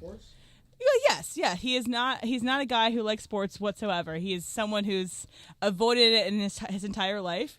But if you ever try to explain this stuff from scratch, none of it makes any sense. My daughter recently asked me to explain what a down was. Yeah. And I managed to explain it, but she was like, why is it called a down? I'm like, I think it's because they get down on the ground. They are tackled down to the ground. Yes. They put the football on the ground down. They should call it tries, but tries is actually a word from rugby. Tries is you get 4 tries. That is ultimately how I explained it. But then when she asked, what is a down? I'm like, yeah, don't try to explain stuff to kids. They ask good questions. 70%, probably 90% of my friends who I spend time with outside of work have nothing to do with sports. Literally don't have any clue. I have 2 friends that I can go watch sports with. But I like to be able to be in a sporting environment and teach my friends how to watch sports because a lot of times they are either women or men who are gay who haven't had the opportunity to ask somebody who they didn't think would bite their head off about how to not know sports. And so I like being the easy way into saying, hey, this is what these things. I like answering stupid questions about sports. We used to work with somebody at a different building, at the 790 building on La Cienega. Remember that guy, Mr. KBC? I love that guy. So he was on at night. He answered these random questions. Knew zero about sports. I remember answering the phones when the Lakers were in the championships, and he was like, so what is the significance of this game? The way he would speak was so educated. It's game championship clincher. He's like, so is that a big deal in the city? Like, how do you live here and not know this? Well, here's the thing, though. And I think this is something we all fall guilty of because this is our job. Yeah. And we're just buried in all this. Most people don't care about sports. Like the average person casual, you run across. if that. The casual. Like I have a few friends who are actors that do not Yeah, the follow- acting world doesn't care about sports. Right. Well, some people in the acting world do. There are actors who are big sports fans, but these actors, like their world, they're not into sports. They don't follow any of it. One of them, I remember, did a commercial with Terrell Davis, like back when Terrell Davis was arguably the biggest star in the NFL. Yeah. Did a Chunky Soup commercial with Terrell Davis. Had no idea who Terrell Davis was. I have another friend who did a commercial with LeBron. Do you remember the commercial where LeBron was the lawyer in the courtroom and he throws a ball over his shoulder and the guy in the neck brace jumps up to catch it, and that's how he Vaguely. he was faking the injury? Yeah. My friend was the guy in the neck brace. Oh. And before shout out to my buddy Scott Krinsky, before the commercial shot, my friend actually asked me some questions about LeBron just so he would know the basics. He said the first time LeBron threw that pass, he ducked. Like he actually ducked out of the way because like in LeBron's mind, a casual toss is like... Oh, it had some velo on it. Yeah, he actually was like, dude, I need you to slow this I'm down I'm an actor. I'm going to need you to let me... This needs to be catchable for me. Yes. Not catch-able for, Anthony it Davis. scared the bleep out of him the first Of course it did. That's interesting how Emily says she doesn't have many non-sports fan watching, right? So for me, I don't know anybody who's not a sports fan. I stay away from those people. There's two different camps. So there's the people like Emily's talking about that are completely like not even following a little bit. Yeah. I'm great with those folks. Great, because they're not interested, and I would love to talk about something that's not that for a few minutes. Awesome.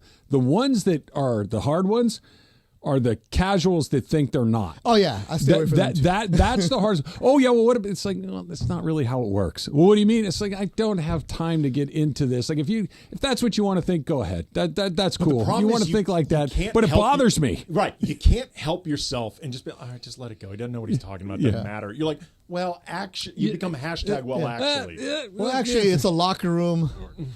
Not a clubhouse. Dressing room if we're talking hockey. In the room. Do you have politic friends?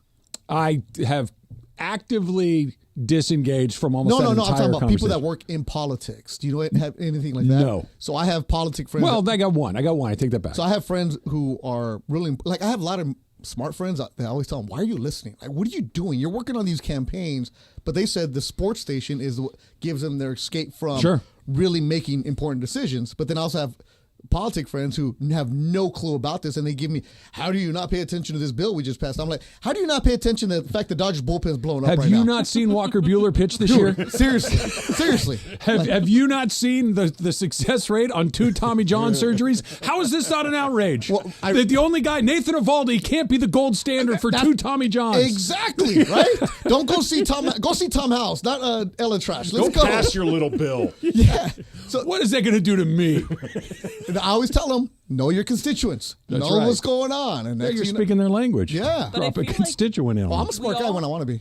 We all have areas that we think that we know more than we do about. So what do you know, Em? So no, I think so. When I talk to my friends that work and create and are creatives in the movie industry, and I share my opinions about things, it's just interesting because sometimes they're like, oh, you actually know more than you think, but like I really know nothing. It's like I have friends that are writing movies that have been produced that are how that, and so I'm like, I can have only so much knowledge. Yeah, because you're really smart about everything. Like you got a lane that you think you know, but when you talk to someone that does, you're like, oh yeah, I don't know anything. No, I'm good at just enough. I'm good at just enough to like mile wide and an inch deep. Yeah, that's it. That's it. Do you have one that you think I'm pretty good at this, and then you talk to somebody that's really good at like, oh, I don't know anything. You know what? I don't. Podcasting? But there's all. I hope not.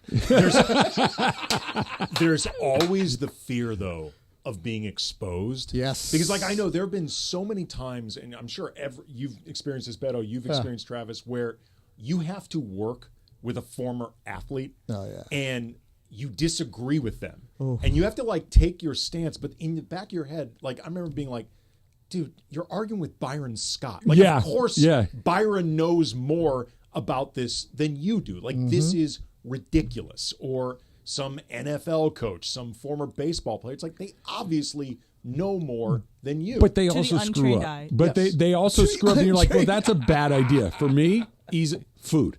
Like, I'm pretty good talking about food that people don't work in the food business or the restaurant business. The second you dip your toe in that, like, oh, yeah, I don't know anything. Yeah, I don't. What? What do you mean? Oh, cool. Well, I had no idea. Sounds great. What I think I'm really good at is I'm very confident in the stuff that I feel that I know a lot about. Yeah. But I don't push beyond what I know. Just enough? Like for example, you brought up like the podcast and stuff like that. We will get into Unlocked on Lakers 5 days a week, anywhere you get your podcast, Monday through Friday, never behind a paywall. And for the sickos who like to watch, there's a YouTube component. Heard it's good. You're great at marketing. It's very good. We will get into some degree of X's and O's, and I feel like I understand what is happening, and I can explain why something happened, but I cannot get into the true guts of it the way other people do. Even if I understand, I think, what's going on, I don't speak the language well enough. The vocabulary is a challenge. And I don't pretend that I do, though. I leave that for the people that can truly do it. I just feel like I can be more entertaining or talk about things in a different way than the guy with the vocabulary can. Well, that's kind of my approach to Lakers postgame, where we can go speak X's and O's, hedge, all that other good stuff, right?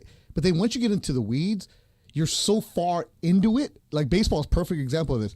There's a new language out there with not even TrackMan anymore, the rap. It's just everything, the way they speak. You can understand it, but if you start really talking about it, you lose the audience. It's dense and it's dull unless you're talking to somebody else that really kind of. Or you're just really good at explaining this stuff. There's a couple podcasts that are out there good, but that's it.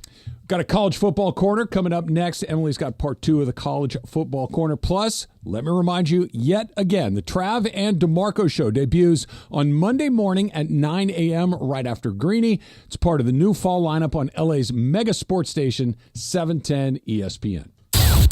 And yes, you know who's really excited about the debut of the Travis and D'Marco show coming up Monday at 9 a.m.? Well, our friend, Joseph S. Normand. And Factor Cap is coming up around 11:30 this hour. Presented by our friends at the law offices of Joseph S. Normand. You have many choices in a legal team, but family always comes first. Call 213-747-2000. The law office of Joseph S. Normand. 213-747-2000. That's 213-747-2000. Or visit normandlegal.com. Hey guys, it's Sedano. NextGen is the official AC Heat and Plumbing company of SoCal sports fans. That's right, NextGen is the absolute best in the biz, and they have thousands of 5-star reviews online to prove it. Trust me, I can be one of those 1,000 reviews, okay? Because they've come to my house and taken care of all sorts of stuff. But here's what I'm going to tell you about right now. They're going to take care of you. Keep your home comfortable year-round with their NextGen Rewards membership plan. Full plumbing inspections, complimentary diagnostic changes, and discount parts on repairs. Join the NextGen Rewards membership and get on the VIP list with a guaranteed 2-hour window, priority service appointments. And right now, the NextGen Rewards membership is only $19.99 per month. That's only for ESPN LA fans, and that's reduced from $29.99, but only for a limited time. So sign up today. NextGen is the only name you need to remember for a safe and comfy home. So call them at 833-3-NEXTGEN. That's 833-3-NEXGEN, or visit them online at nextgenairandplumbing.com to schedule your appointment. NEXGEN, call 833-3-NEXTGEN.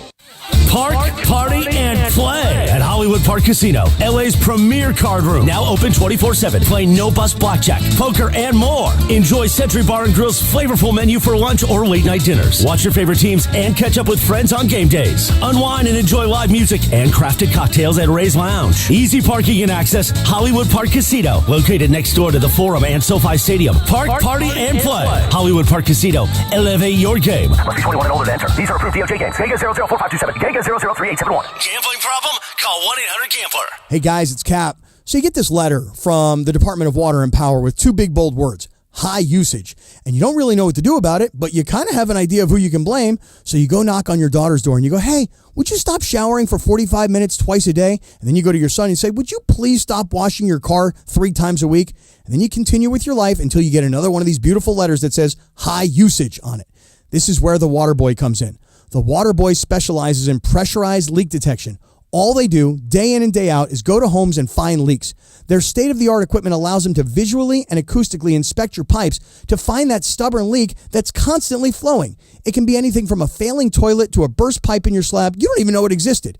They have ample amounts of experience from water damage restoration to general construction and plumbing that, when combined, allows them to master the art of leak detection. They do non-destructive leak detections, which means they're not going to open or damage the structure of your home. Their equipment is advanced enough to listen to the exposed surfaces and indicate where the leak is occurring. They are widely used by homeowners, property managers, and even realtors to inspect pressurized water systems to make sure they're intact and functioning with no leaks. Call Omer at the Waterboy Leak Detection today, 818-518-5055. Visit thewaterboyinc.com. That's the Waterboy Leak Detection at 818-518-5055. Talk to Omer. He's going to take good care of you at the Waterboy. Visit thewaterboyinc.com. At the Home Depot, we know you can't control everything, like when your guests arrive too early for Saturday college football. But you can control your grill. With the Traeger Timberline XL, you can watch the game, not the grill. Monitor your football feast from anywhere using the Traeger app. With the Timberline XL, you can bake, smoke, sear, fry, and saute. That's Desmond Howard level versatility. Huddle up, the food's done. Defend your game time with Traeger and the Home Depot. How doers get more done. Now your ideas don't have to wait. Now they have everything they need to come to life. Dell Technologies and Intel are creating technology that loves ideas, loves expanding your business, evolving your passions. We push what technology can do, so great ideas can happen right now. Find out how to bring your ideas to life at Dell.com. Welcome to Now. And it is 710 ESPN, LA's mega sports station, and we welcome Rams Super Bowl champion D'Marco Farr to the starting lineup. The Travis and D'Marco Show debuts Monday at 9 a.m. All part of the new fall lineup on 710 ESPN. All right, it's time for the College Football Corner. Is your hair shorter? Wait, don't tell me. Huh? 7 inches. Yeah, 7 inches. What a guess. Yeah, you're pretty accurate there. But not only do I love to hate on Florida State, I love to hate on Dabo Swinney and his refusal to change and his refusal to do anything besides his way, working his way through college football. So Georgia beat Clemson 34-3. It was not a huge surprise that Georgia beat Clemson. That's not a huge surprise, but they got shellacked. They got killed by Georgia. Again, Georgia, presumably number one seed to the college football playoff, could go undefeated. Who knows? They are Georgia. They're going to be good all the time. But Dabo Swinney, before the season, has been raked to the coals because he has, refusal. He's the only team besides the service academies to not have a transfer coming into the season. Like they lost guys, didn't bring anybody in. Even after the game, he knew that the talk would be about how they didn't have any transfers. And this is what he says. People are going to say, this is Dabo talking, people are going to say whatever they want to say. We do what's best for Clemson year in and year out. And when you lose like this, they have any right to say what they want. So say whatever you want to say, write whatever you want to write. It comes with it. It's a part of it. Thanks, Dabo. I'm going to say that you're losing it. You're losing it at Clemson. You probably should have jumped ship a while ago if you were going to get a better job. And Clemson's going to stay in irrelevancy unless you get some transfers in there. So what do you guys think about his Sometimes you got to take the L. Sometimes you just got to take the L and realize, you know what? I thought it would work. It doesn't work. I have to. I don't want to. I've got to play this. You know who is this exact same formula happened to? And all of a sudden they realize, oh, yeah, we can't do that anymore. We got to do Coach K. Yep. Coach K was like, I'm not doing one and dones. I want you to come here. I want you to be here. I want you to stay here. I want you to graduate. Bomb, bomb, bomb, bomb, bomb, bomb, bomb. And all of a sudden, it's like, okay, I'm not getting any of the good players. Yep. Well, I need good players to win. Every good coach realizes that you need to do that. And Dabo is one of the last guys that doesn't understand that the days of what you want are gone. You do not get to be an emperor over these kids anymore and thumbs up and thumbs down their entire futures based on your mood or whatever. If they want to leave, they can. You better find a way to relate to these guys or else, because they're leaving and he's going to lose. And that's that. He can either take the L and change, or this is how it's going to go for this guy. Yeah, the college football world has changed since he had Trevor Lawrence just a few years ago. And he had Trevor Lawrence, and the reason Trevor Lawrence stayed there is because he couldn't transfer because he was so young. Right. Or he couldn't go to the NFL because he was still so young. The landscape has changed the last few years. These quarterbacks are now all millionaires. So Dabo, you guys heard what he did the other day for his radio show, right? The local radio show that he does. No more calls. No more calls because Tyler from Spartanburg got him up last He week. lit him up. I mean, Jeff and Tarzana got him good too, man. So he had him. But Dabo is like exactly what you said. The emperor, my way, my way. Well, hello, everything's changed. Like an Animal House. Stay calm. Everything's fine. No, it's not, Dabo. It's done, and that's why you're going to be a mediocre team. Generally speaking, men named Dabo are not forward-thinking. What about a Jimbo? Jimbo's making some money on the bench. Slightly more forward-thinking, but Jimbo, then Dabo. Like we're going down. What then Kirby? All the way up here? Kirby seems to be on it. legit. Yeah, Kirby at least knows how the rules work. Dabo now. is a man that likes things the way they were before and is going to dig in his heels as much as he possibly can. The second he was like, we're not doing NIL, we're not doing the portal, it's like, okay. Yeah, and every other coach probably went, thank God. Yeah, because those kids are leaving. Right. Those guys that would have gone to Clemson, They're all I can get texting them him like now. thumbs up emojis like, man, I wish Way to I could take a stand with stand. you. I don't have the courage. Dude, you're the best, man. Yeah. It unlike Coach K, and again, Saban's a good example of this. Saban doesn't like it either, but Saban's in his 70s. Like, I'm out of here. I don't need to do this anymore. I can go do TV. He's going to be really good at it. I don't have to go and cater to 17 and 18 and 19 and 20-year-olds every single year to get them to leave. I'm going to tap the mat. I'm going to go do something else. Dabo's still a relatively young guy. He's not ready to go do that yet. And he did not take the Alabama job for a reason. He said, I can do it here. I'm going to stay here. The opportunity to get a bigger job is not going to happen to him anymore. He's going to stay in the ACC. And you know what? The Clemson faithful, people that think like him, are saying, we're going to do it our way. That's what we're going to have. And again, Good luck. Clemson is not not mathematically out of anything. So. No. Go ahead. I had a long-standing theory. Travis is aware of this conspiracy theory of mine. Clemson, it's not an actual school. My friend went there. No.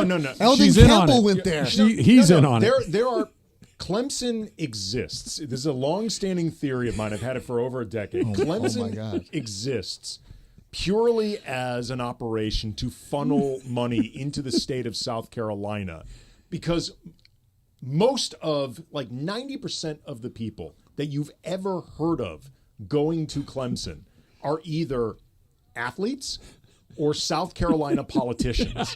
Like, look this up. Like, I'm doing it right now. It's like a Truman Show. Clemson alumni. It's a Truman Show type setup. Like, They have a good engineering program. so they tell you. They really love $2 Name the bills. engineers who have come from Clemson. Oh, they like $2 bills So it's because the whole thing. They go to bars and pay with $2 bills, and then shouldn't Virginia be the $2 bill place because of Jefferson? Right? He's on the 2, I believe. And look, I want to make it. we don't care because I we want want to to make spend it our clear. real money. The students are not all in on this because that's too big of a. But are they secret. being educated? The students that are there, are mom and dad sending the tuition check? Are they at least getting the English degree? Or There's 22,000 students this year. Or is it just when they arrive, they're like, listen. No. We're going to let you in on a little secret. No, they're clearly not in all. That is way too big of a conspiracy theory. Too many people. They don't know. They don't know any better. They're part of this Truman Show setup. They think they're. I'm not wrong. I'm looking up. It's politicians, baseball, tennis, football, I'm not golf. wrong about this. And I got one for you though. Robert H. Brooks, the founder of Hooters, went to Clemson. I feel like he could be in on it. Yeah, he's probably in on it. Yeah. What was okay? Let me golfer, ask you this. politician. But also, Soccer, the founder of Hooters still has football. nothing to do with academics. Okay. I don't know about this, but look up if Hooters was first established in South Carolina. Odds are high. Because if it was first established in South Carolina, I'm 100% right on this. The Fridge went to Clemson. R.I.P. Clearwater, Florida. So close. Close enough. Not. I mean, not exactly. Clearwater could be the capital of South Carolina, No, even no. while located in Florida. You're right.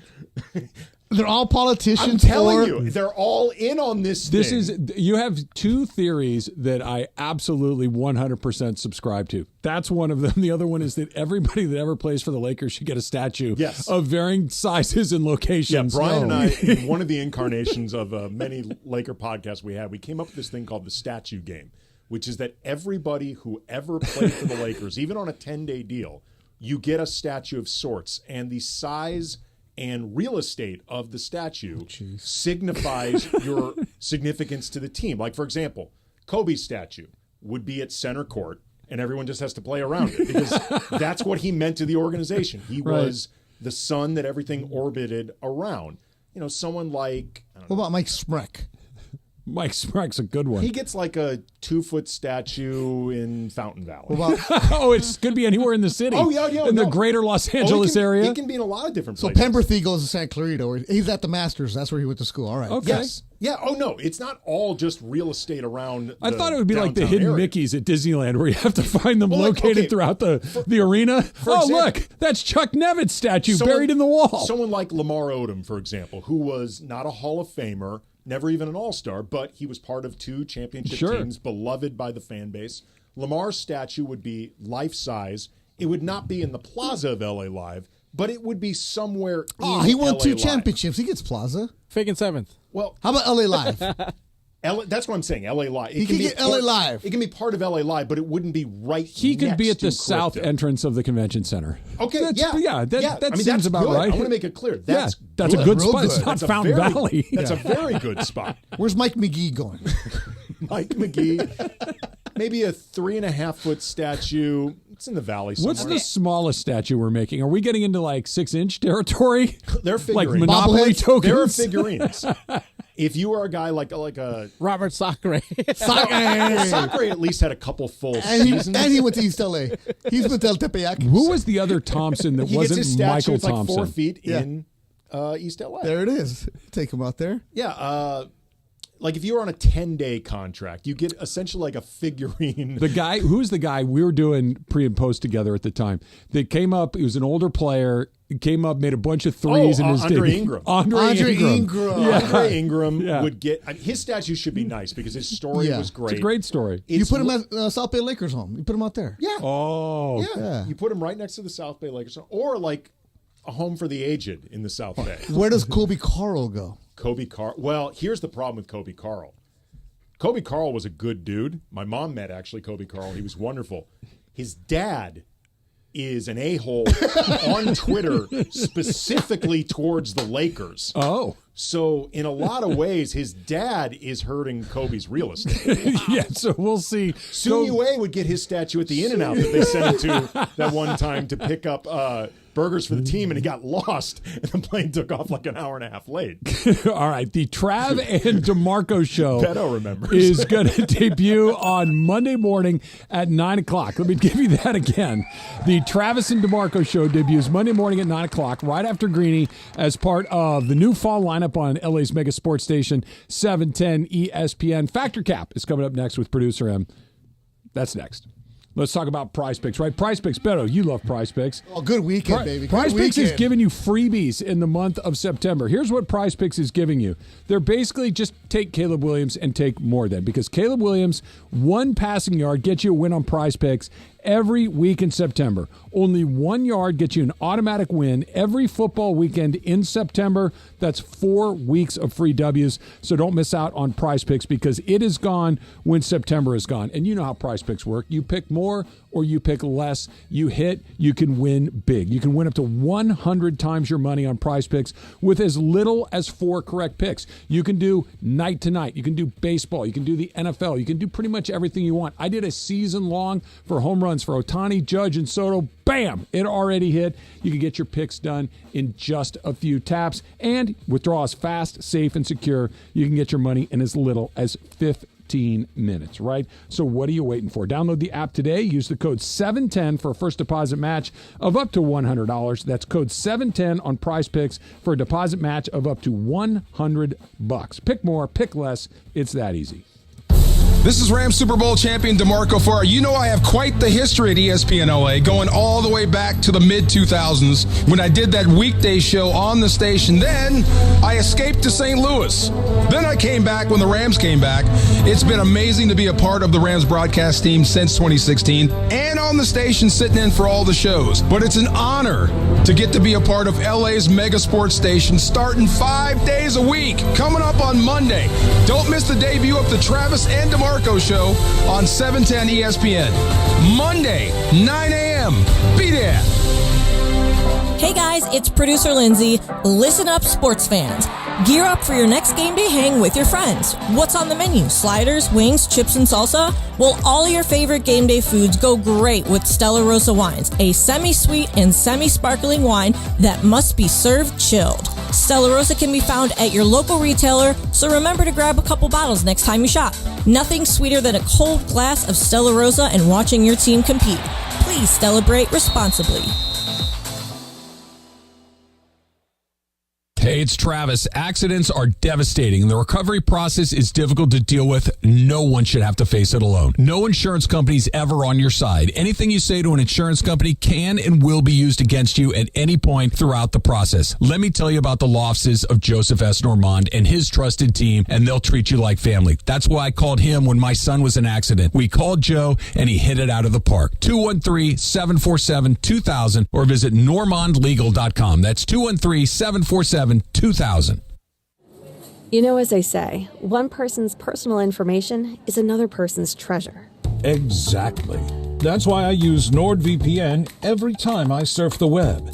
Features like Threat Protection Pro's safeguard devices from phishing websites and disable intrusive ads and trackers. Just check NordVPN.com, grab the deal, and see for yourself. NordVPN. Cybersecurity built for every day. Summer may be slowing down, but the deals at Vivid Seats haven't. Whether it's scoring MLB tickets for a night at the ballpark or locking down the biggest matchups for the upcoming football season, Vivid Seats has you covered. With the only rewards program in the game, plus an amazing selection of tickets, Vivid Seats has something for every fan. Catch the deals you want for the games you crave, all backed by a 100% buyer guarantee. Just visit vividseats.com or download the app today. Vivid Seats, the official ticketing partner of ESPN. And you know what we do each weekday at this time, around 11:30. It is time for Factor Cap. Presented by the law offices of Joseph S. Normand. Injury attorneys you can trust. Just like family, but a la familia. At Normand Legal, you're not just a number. You're a person. You are part of the family. We care for your well-being. You're the number one priority. 213-747-2000. Let's do it. Factor Cap right now. Welcome to Factor Cap. Hi, guys. Hola. Hola. It was so cool. Beto was talking to me about Northgate the other break. What is Northgate going to do? You know what you need to do because you're talking about all this college football. So you got to go get your ceviche, you get the carne asada, all that good stuff, right? So it's college football season, every season. You know, after your Dana Hills high school games when you're the PA announcer. 2-0. 2-0. How many games were you there for? None so far. Okay, good. But I got a deal for you. September 14th, LAFC is playing the Galaxy, and in Costa Mesa, the Northgate Gonzalez Mercado, we're going to have a watch party. 710 ESPN, we're going to be out there for a watch party at the Northgate Gonzalez Mercado in Costa Mesa. So come early because we're going to watch the LAFC and the Galaxy. And then afterwards, Canelo's fighting. Hey. And UFC fights that night from the Sphere in Las Vegas. So the TVs are going to be on all of that. We're going to be celebrating the Fiestas Patrias at Mercado Northgate in Costa Mesa. So LAFC Galaxy watch party. UFC Canelo. We're going to get going at 5:30. So we're going to have a chance for you to get your own private booth with the bottle, drink specials, all that good stuff. Win prizes like an LFC jersey, Northgate gift cards. Travis, I see you. Northgate gift card. Oh, yeah. Oh, yeah. Stuff my stocking all day long. El Mercado Northgate is located at 2300 Harbor Boulevard in Costa Mesa. So September 14th. Jorge, you better be there. Simon, I'll be there. There it is. Hey. It is crazy to think about the idea of this market is going to be off the hook. Oh, yeah. But this market's going to be off the hook. It's already there. Unreal. That's the best. It's the place like to be. Disneyland for Mexican Come food. on down, it's the Em. best. Sure, I'll make my way down. Come on down. We'll have a good time. All right, so over the weekend at College Game Day, it was the first College Game Day in the States. So they were, I believe, they weren't in Morgantown. They were somewhere, I can't remember exactly. But in the middle of the broadcast, Nick Saban let a word go that you're not usually supposed to say on broadcast television, and I'm going to play it for you guys. I just want to say you guys keep talking about a $20 million roster. Yeah. If you don't pay the right guys, luck. That's life, baby. That's life. Congratulations. You just broke the internet. Yeah, so he said you're SOL basically if you don't pay your players, which again is the standardized testing name of Virginia. Every year in elementary school, I take the SOL test. Stop it. Yeah. Anyway. I think it's called STAR testing here, isn't it? It used to be it used to be CTBS test. Something, yeah. Yeah, so we were the You SOLs. had the SOLs. That's They great. say I got a perfect score on my SOL. All right, but Nick Saban of all people is allowed to curse on College Game Day. Travis Pettercap. Fact, because he wasn't doing it to be outrageous. He was just telling the truth. Like sometimes when you hear somebody drop a word in a situation that they're not supposed to, they're doing it for the moment. That's not what he was doing. He was just saying, you picked the wrong guys, you're dead in the water. It doesn't matter how much money you're spending the wrong places. I love Nick Saban on TV. I like that he's unfiltered. I like that he's telling what he sees, and Nick Saban should absolutely be able to say SOL on broadcast television. Beto? I want to agree with you, but I don't. Because now we're going to get a bunch of Nick Saban copycats who are going to... They won't sell it as organically. Yeah, but it's like when you hear it once, you're good. Remember when J.J. Redick cursed at his press conference? That felt forced. Nick, that was real. That was real. Nick thought he was still in the locker room. But then, McAfee, they curse on there. I'm more of just... Keep it clean for that way we don't have a bunch of yahoos because next thing you know I'm gonna be cussing on Lakers post game and then it's not gonna be good. Don't open the door for me. Well, fact with a very specific caveat to it, and also the explanation to Beto why this will not trickle down to you. You can do that when you're sitting next to Pat McAfee, the guy who is literally allowed to do this. It's one thing if Saban's doing a show without McAfee, he can't do it. But if you are sitting next to McAfee, the guy that is allowed to do this, then by extension, you get a certain amount of carte blanche yourself. Yeah, College Game Day in the past couple of years have come to the precipice of some stuff. Like when Reese Davis said, "Let a naysayer know." That's where you're getting to kind of the precipice of things we are and aren't allowed to say. Somebody will take it a little too far and they'll dial it back. That's how it works. All right, what do you think? Plus, imagine, like, he cursed a lot on the sidelines, right? Yeah. How much he's holding back. Oh, yeah. So, it's hard. Yeah, for sure. Yeah, it's just a kind of a part of any adult vernacular is to and it was the perfect place for it. Yeah, exactly. And it wasn't done to be grand. It was just, you're wrong if you do it. That's how he would speak. Yep. All right, so after Tennessee's game, there is a radio show that will take callers, just like we take callers after USC's games. Tennessee will take a caller. And so a caller was in the middle of making his point when someone interrupted his point, and they had to continue on with the broadcast. So this is a Tennessee radio caller at the beginning of this segment. And they're Florida recruits. These guys are good. That's why I think they'd pull the trigger pretty quickly on getting rid of Billy. Get off the damn sports radio. It doesn't matter to your family. It's a loser situation. My dad needs your help. Wow. It's like Hey, buddy, run for the hills, my man. This is not for you. So yes, he was in the middle of making his point. She asked who you're on the phone with, and obviously this is not the first time that she has needed help, and he was otherwise occupied. So my statement, though, is you think this is staged. You think this is staged. Beto, Patrick Cap. Cap. It's Tennessee. If it was Clemson, Tennessee, it's the same thing. It's not staged because they love their football, they love their spring football, and there's nothing else in Tennessee for them. It's UT and their end zone and that hound dog that they have. That's all they care about. That man was probably on hold for 45 minutes. And Tennessee lost, right? Yeah. Yeah. So he's really upset. Imagine his wife all week long telling him all the honeydews, and he's like, "No, I got to get ready for UT Saturday." Actually, and no, they sorry, lose. sorry. No, they won. They beat Chattanooga by a lot. Sorry, okay. I got this confused. Okay, then let me rewind. Imagine all week long he's getting ready for Tennessee to beat up Chattanooga. He knows that Tennessee's now going to go to the national championship because they beat up on whatever that school is. And his wife is like, "No, come do this."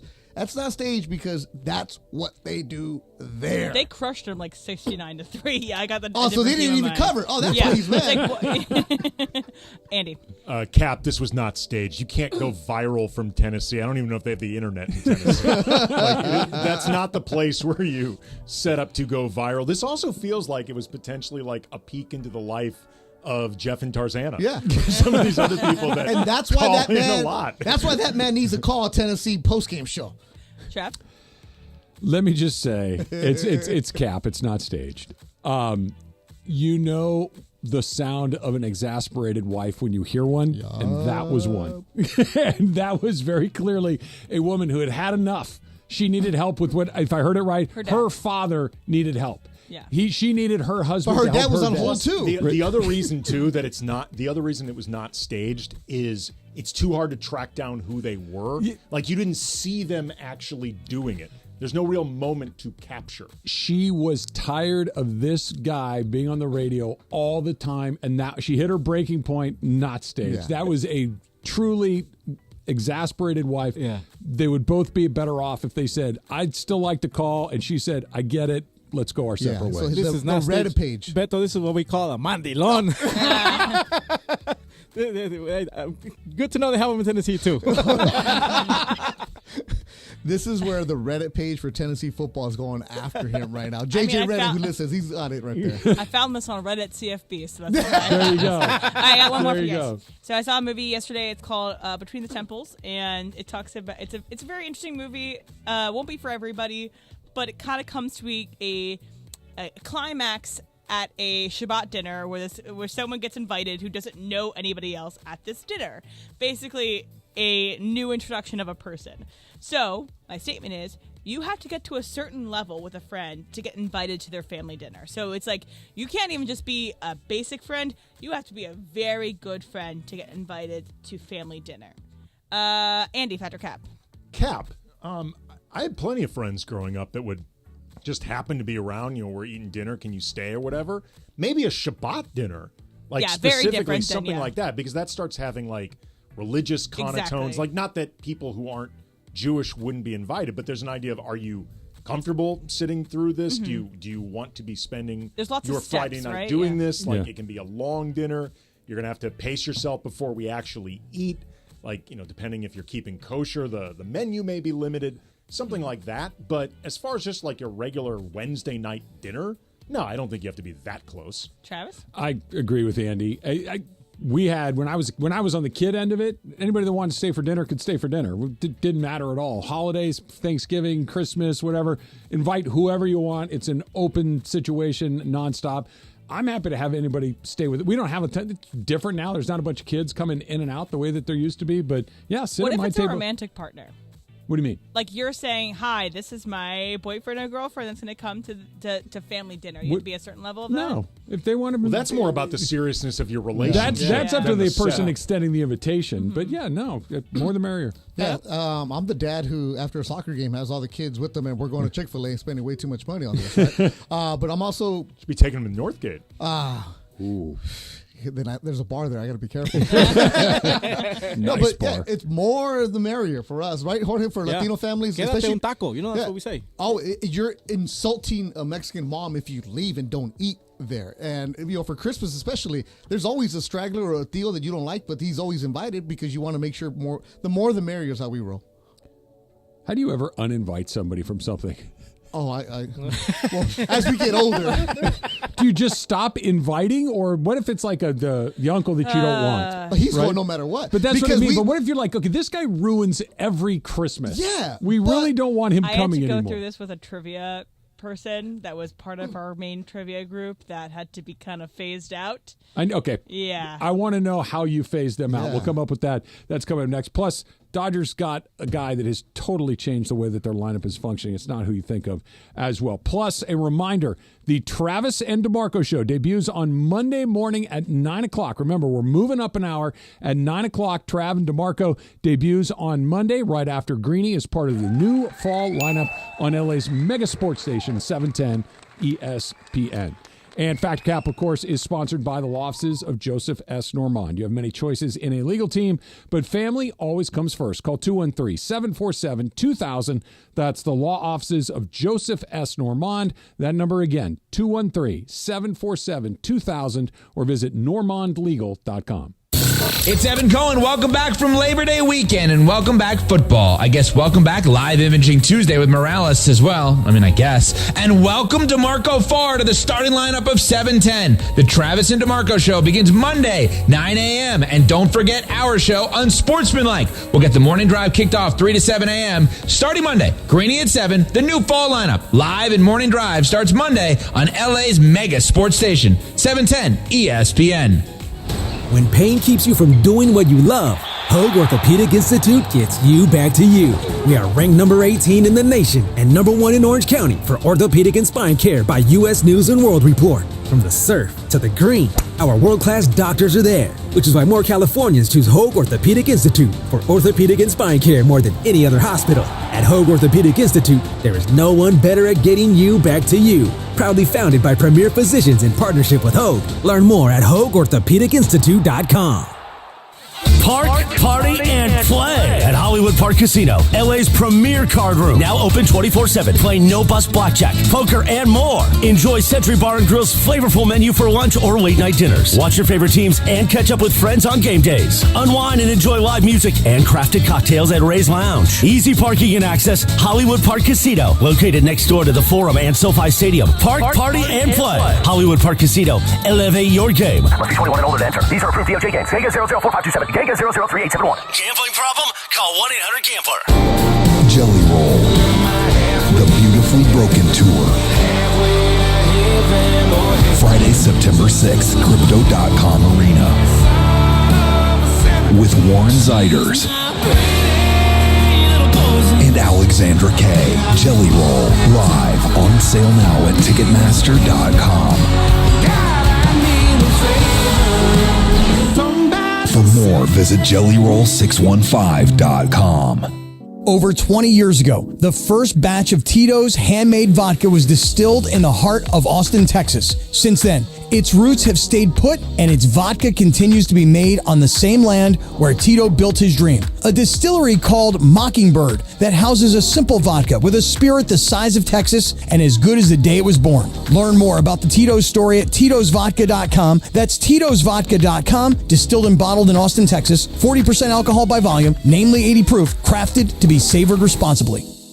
Think that QB will throw for more than 300 yards? How about that receiver in Miami grabbing a touchdown? Check out DraftKings Pick 6, the newest way to play fantasy football. It's super simple to get started. Download the new DraftKings Pick 6 app. Pick a player and choose if they'll have more or less of a stat, like yards, touchdowns, catches, and more. Download the new DraftKings Pick 6 app now and use code OUTCOME. That's code OUTCOME. For new customers to play $5 and get $50 in Pick 6 credits, guaranteed. Plus 1 month of NFL Plus Premium on us. Offer expires 9/19. Only on DraftKings Pick 6. The crown is yours. Gambling problem? Call 1-800-GAMBLER. Must be 18 and over. Age and eligibility restrictions vary by jurisdiction. Void where prohibited. See terms at pick6.draftkings.com/promos. One per new customer. Reward issued as $50 in non-withdrawable Pick 6 credits that expire in 6 months. NFL Plus Premium offer available only to new and former NFL Plus subscribers. Additional NFL Plus Premium terms at NFL.com/terms.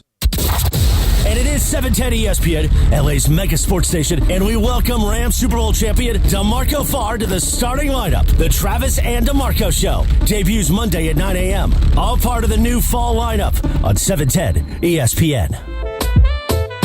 Join ESPN LA at Hollywood Park Casino in the Ray's Lounge for a Hispanic Heritage Month celebration on September 11th. Sedano and Cap, a live broadcast from 3 to 6, followed by a roundtable with Hall of Famer and the Spanish language voice, our hero, our icon, Jaime Jarrin will be there, and LAFC player Ili Sanchez, and ESPN LA's Mario Ruiz. Callers number 7 and 10. 7 y 10. Right now, 877-710-3776, 877-710-ESPN. Hollywood Park.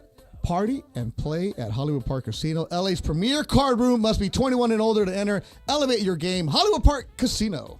I have gotten to talk with Jaime Jarrin I guess, maybe 4 or 5 times now. Beautiful. It is such a thrill every single time. Every time. It's like, I can't believe I'm getting to do this. I was at an event several years ago through KPCC, the Southern California Public Radio, and one of the people honored was Jaime Jarrin. And you could tell, even this room of a lot of people there that I don't think are the biggest sports demo, they knew they were in the presence of a dude that has had an amazing career. Yes. There's very few people that command a room and have a presence, but he's just so regal. Yes. And It's a great elegant word. and he's just the nicest man. One of the first times I ever walked into the Dodger press box, introduced himself to me. I'm pretty sure he did that to you. He was like the official greeter at that Dodger press box for a lot of years, man. That's terrific. It's funny. When you talk to him about the Dodgers and his experience around Major League Baseball for 60-plus years, it's extraordinary. You can almost take all of that and put it off to the side and still have an endlessly fascinating conversation. He's covered fights. He covered the Thriller Manila, the Olympics. Like, he's done so many different things that aren't baseball. Amazing career. And he was a newsman. That's when he started off as a newsman. So Kennedy, when he was at the assassination here, he was there. Bobby Kennedy, here in LA. He covered that. Ambassador he covered Hotel. The conventions and politics. He's just such a smart, and one of him and Vince Scully are probably the nicest people I've ever met in my life. Think about that. To be that famous for that long, and everybody's like, no, better than you would think. Better than you would. That never happens. And it happened with both of those guys. That's exciting. That should be a cool day. I know I give Andrew Friedman a lot of grief for the way that they operate in the playoffs. I understand, and I think it's a fair criticism, but this is one of those times you got to stop and say, okay, big time credit, because by all accounts, Andrew Friedman's had his eye on Tommy Edman for a long time. I want that guy. And I'm thinking, Tommy Edman's a utility player on a middling St. Louis team. How could this be a thing? He hasn't even played this year. Tommy Edman has really changed the way that the Dodgers have played this year. He plays really good defense at 2 premium defensive positions, and he gives you a pretty good at-bat every time he goes up there. It extends that lineup much deeper to where you can afford to have a guy like Kiermaier in center field, who's not a particularly dangerous offensive player. He really has changed a lot of getting Mookie back is like getting an MVP, but that was expected. Putting Edman in this lineup has changed dramatically the way that this lineup looks day to day. If Andrew Friedman was on Tinder for baseball, I want to make it very clear, for baseball, not for relationship, for baseball. For what sport? Baseball. He's got a type. It's baseball. Yeah. His type is guys who can do a lot of different things, who can play multiple positions, who can play on both sides of the plate. Like baseball. That is Andrew Friedman's type in baseball. Baseball. I don't want to all of a sudden start getting a call from, I was wondering where you were going with that one. I don't know his relationship status, whatever. But he's the best version of his type, because his type obviously includes Kike Hernandez. His type includes Chris Taylor. These guys are super utility guys. They can play outfield, they can play infield, and do all of them at a level that's of major league quality. Max Muncy can do a lot of things. This guy is more than just, hey, he can get by. He thrives. And to have doubled down on, again, it still makes me just mind-boggled while you have 3 of those guys and Chris Taylor as opposed to 2 of those guys and Jason Hayward. That's a topic for another day. But now you understand why he kept swiping right on Edman. Like, you get it now. Yo, Edman, you up? Yeah. He's also your phone, who it is. He's a Friedman kind of guy, too, a smart baseball guy, an older Stanford guy, right? So he went there, knows what's going on, goes to St. Louis, and because the Cardinals were so bad, he's available. If the Cardinals were anywhere near wild card contention, is he available? Probably not. He hadn't played all year either. That was another thing. Like, they knew he would be okay. They knew he'd be able to slide back into the lineup. They made a trade for a guy that hadn't played baseball in a year. They waited another month, and he showed up as like, yep, it's the best version of what you could hope for. He's got a type. I mean, this is something that Andrew Friedman. You mean Gold Glover is a type? It was just he covets versatility. Multiple Glover. Yeah, multiple Glover. But that's the kind of guy that you find, right? Like, you guys, Friedman for the longest he's been here because he was forced to do that in Tampa, where you had to get guys 3-for-1 value, try to see what you can, and then sell them off as best as you can. So when you get a guy like him where he can hit for you and he can play multiple positions, it's a godsend. Like now, kids coming up through the systems wherever they're at, whether it's in rookie ball, whether in the Cape Cod League, it's play multiple positions because that's where you can make the most money in professional baseball. It's ability for you to get in where you can. A guy like Kike Hernandez is still around because he's now playing first base. And he got glasses. That helps. Does he have 2 pairs of black? And do his teammates notice when he shows up in a different pair? I just saw this as an update to something I talked about in my very first college football corner with Florida State. So 321 Knowles tweets out, "Y'all can stop tagging me. I'm not going to eat dog, you know what?" Look. Well, then don't tweet it. Yeah, exactly. Can we all agree that sometimes you're just saying stuff to say stuff, that he actually was never going to eat that? On Twitter? Andy? Then don't tweet about it. I don't know, man. It's not a court of law. It's Twitter. That is the rule. Public opinion. Who cares? Like, is it to your point? It's Twitter. It's No, it's the completely law. meaningless It's the law. and worthless and without any value whatsoever. That's the one place you can tell lies and make bets and don't have to come through on. I don't know, man. The 321 Knowles that I knew, Yeah. when he threw down a gauntlet like this, he'd go through with it no matter He what. was there before he got verified. Oh, times have changed. Yeah, and you did it all for the blue check mark. Remember when that was a thing? I don't think people really care that much anymore. Now it's gold, right? Yeah, well, you just got to buy it, I think. Just buy it. Yeah, not doing that. Shohei Otani is going to get 50-50, and sooner than later. That's coming up next. Plus, a reminder, the Travis and D'Marco Show debuts Monday morning at 9, right after Greeny, part of the new fall lineup on LA's mega sports station, 710 ESPN.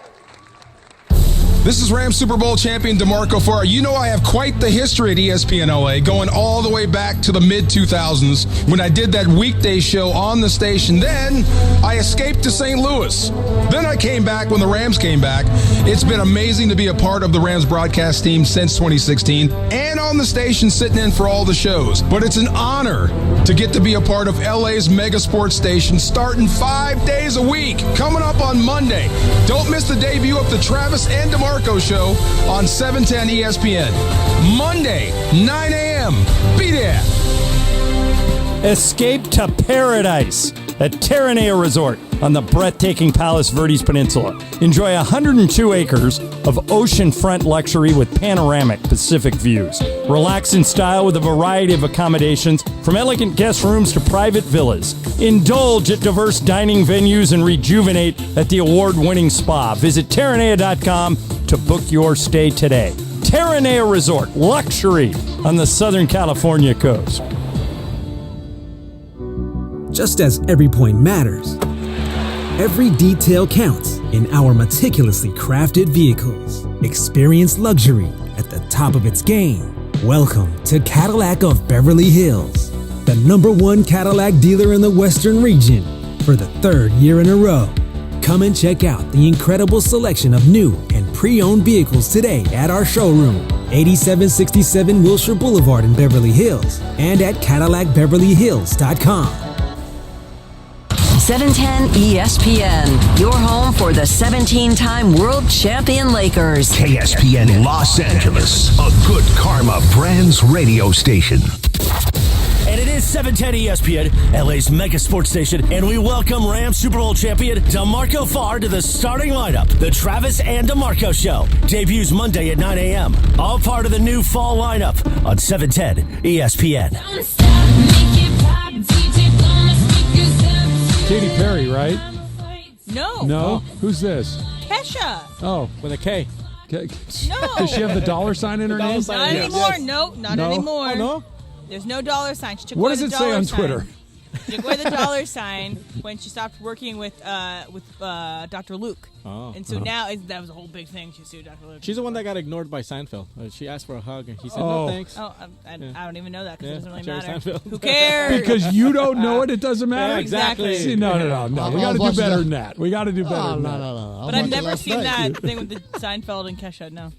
she approached like the yeah. He's getting interviewed, and she approached. Oh, I'm a huge fan. Can I have a hug? And he literally goes, no, like hand out, stay away from me. It was like a Heisman. Didn't look like a Heisman famous pose. Yeah, but it's a red Even carpet. if she is a famous person, you can't just run up to somebody and throw your arms around him. Most celebs are like, yeah, what's up? Cool. Yeah.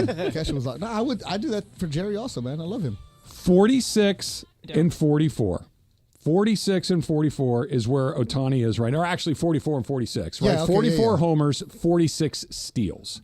He had 3 more steals yesterday. He's going to get it for no other reason than he clearly has made it a goal to get it because he's just picking off steals left and right. It's downright easy for him at this point. You know, we were talking about this before the show started. Like, Otani next season is not going to be stealing bases. No. Assuming he is able to pitch all season long, that's just going to be too much wear and tear on his body. Right now, you know, he only does something in a game 4 or 5 times. So he's got the requisite energy to start stealing bases. He didn't really start doing this until a couple months ago.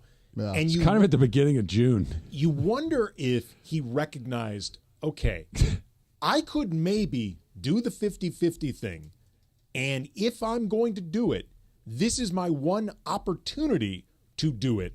There are only, you know, he can hit pretty much any benchmark he sets his mind to. Like, it's pretty obvious the guy can do anything. But the opportunities to do anything don't always present themselves. It feels like he wants to join 50-50. Like, that is, there's no Not way. join, create. Yeah, he is. I mean, it's never. he is. Right, you're right. He'll create 50-50. Like, he wants to start this benchmark, Yes. and he knows this is the only time I will be able to do it realistically. Well, he might only be the only one to do it. Like the 50 stolen bases, you can get there, right? The 50 homers, that's hard to get. Now, I'm trying to figure out, when did somebody put that in his head? Like you said, right around June is when we all started paying attention. His numbers went up with the stolen bases. So somebody must have said, hey, you could do this. It's possible. And then he said, you know what? Sure, I'll try. Little bit overlaps with when Mookie got hurt. So when he moved into the leadoff spot, I think he kind of assumed a slightly different role and a slightly different approach when he was on the bases. But there's no question what you said. Somebody put a bug in his ear and said, hey, you know, nobody's ever done this.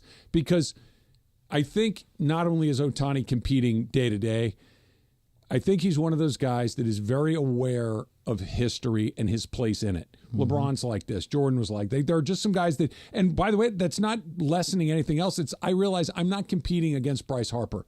I'm competing against Babe Ruth. I'm competing against Barry Bonds. I'm competing against the other best players ever. And this is my one shot to do the offensive thing that's going to be crazy, because you guys tell me what you think. There's going to come a time before his 10-year career, 10-year contract with the Dodgers is up, where he's a full-time position player / DH. That pitching he's not going to pitch for 10 more years. No. I feel like that's unlikely. But he also, by the time he's done pitching, will be older, will have another 3 or 4 or 5 seasons worth of mileage on his body, where he's not going to be this fast, he's not going to be this athletic, and he's smart enough and, more importantly, good enough to say, I got one shot at this. I'm going to really try and make this happen. And I really do think baseball's, I want to say easy. For him, it's relatively easy to take these bases. Well, it's just, he has the opportunity to be unique on top of just being incredible. Yes. Like the different things that he is setting out to accomplish in his career are incredibly unique. And his ability to hit, to pitch, to actually run, like the amount of people you can, I mean, Babe Ruth was not a runner like this. You know, he had the little legs. Even when they had the old-timey films sped up and he went around the bases in 4 seconds. We always talk about Babe Ruth being the comp to Otani, and you've pointed out a lot, Travis. It's not really a comp because did it way longer. Ruth was a full-time two-way player for 2 years. Yeah. So this now, like this unleashing of speed that we've seen from Otani really over the last couple months just underscores one of one. Like, you are never, or most likely never, going to see somebody quite like this guy again. He's changing the way we're watching Dodger games the last couple months. You're right. The broadcast is completely different the last couple weeks, because now he gets on first. We start seeing shots of Otani at first. It used to be, oh, he's up, stop what you're doing to watch him hit. He gets on, stop what you're doing to make sure that you watch him run. And he's getting great jumps on these pitches where when I went to the Dodger game last week with Lindsay, we're watching everything Otani is doing. We had great seats. We're messing around, talking with people around us. And what do we see? Otani's on base. You kind of perk up a little bit. This is where nobody's messing around, doing anything. You're not chit-chatting because you're watching Otani. He's going to take off right now. When you're watching on TV, it's, okay, don't go for that double. Just step first. Don't just because you want to see You want the opportunities for stolen. Yesterday, I think Oral was doing the game yesterday when he stole second base. And as I think it was Oral, it was saying, he goes, hey, he might take, he literally took off for third base as he's getting ready. The very next pitch, he stole 2 bases on 2 pitches. Yep. And it's just, he's and they in were that easy. Mode. Easy steals. Well, remember how like Barry Bonds, at his peak, he was another guy that you would stop what you were doing and watch him bat. But once, especially when Bonds was a Giant, when he was with Pittsburgh, he was an insane athlete. But the Giants version of him was less athletic, just all power. The 2002 year was crazy. Once Bonds got on base, the show was basically over. Yeah.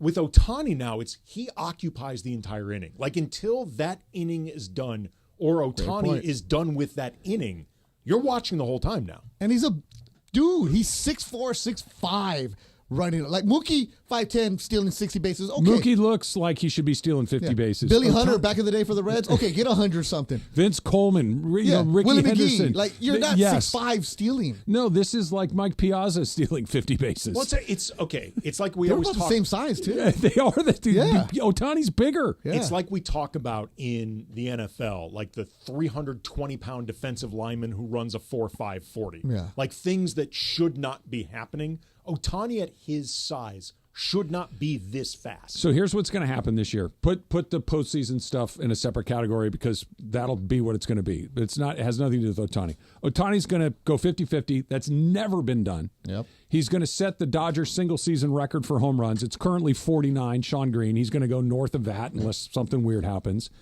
What's left for him to do? As far as individual accolades, I can only come up with one thing. He's going to win another MVP. That'll make 3. He'll have won the MVP in both leagues. There's only one other guy to have done that. That's Frank Robinson a million years ago. There's really only one thing left for him to do. Win a Cy Young. That's it.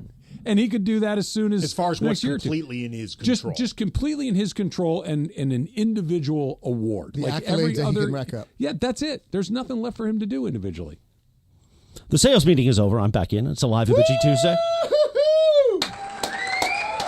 While I was in there, both Greg and I are getting bombarded on questions of why we fired Sliwa. Oh, jeez. So we're clear. No, this isn't funny. So we're clear. We did not fire Sliwa. Alan made a decision, and if you missed any of that, you can listen back to the first hour of the show, the beginning of the show. It's already up. It's on social media at ESPN Los Angeles. It's on YouTube.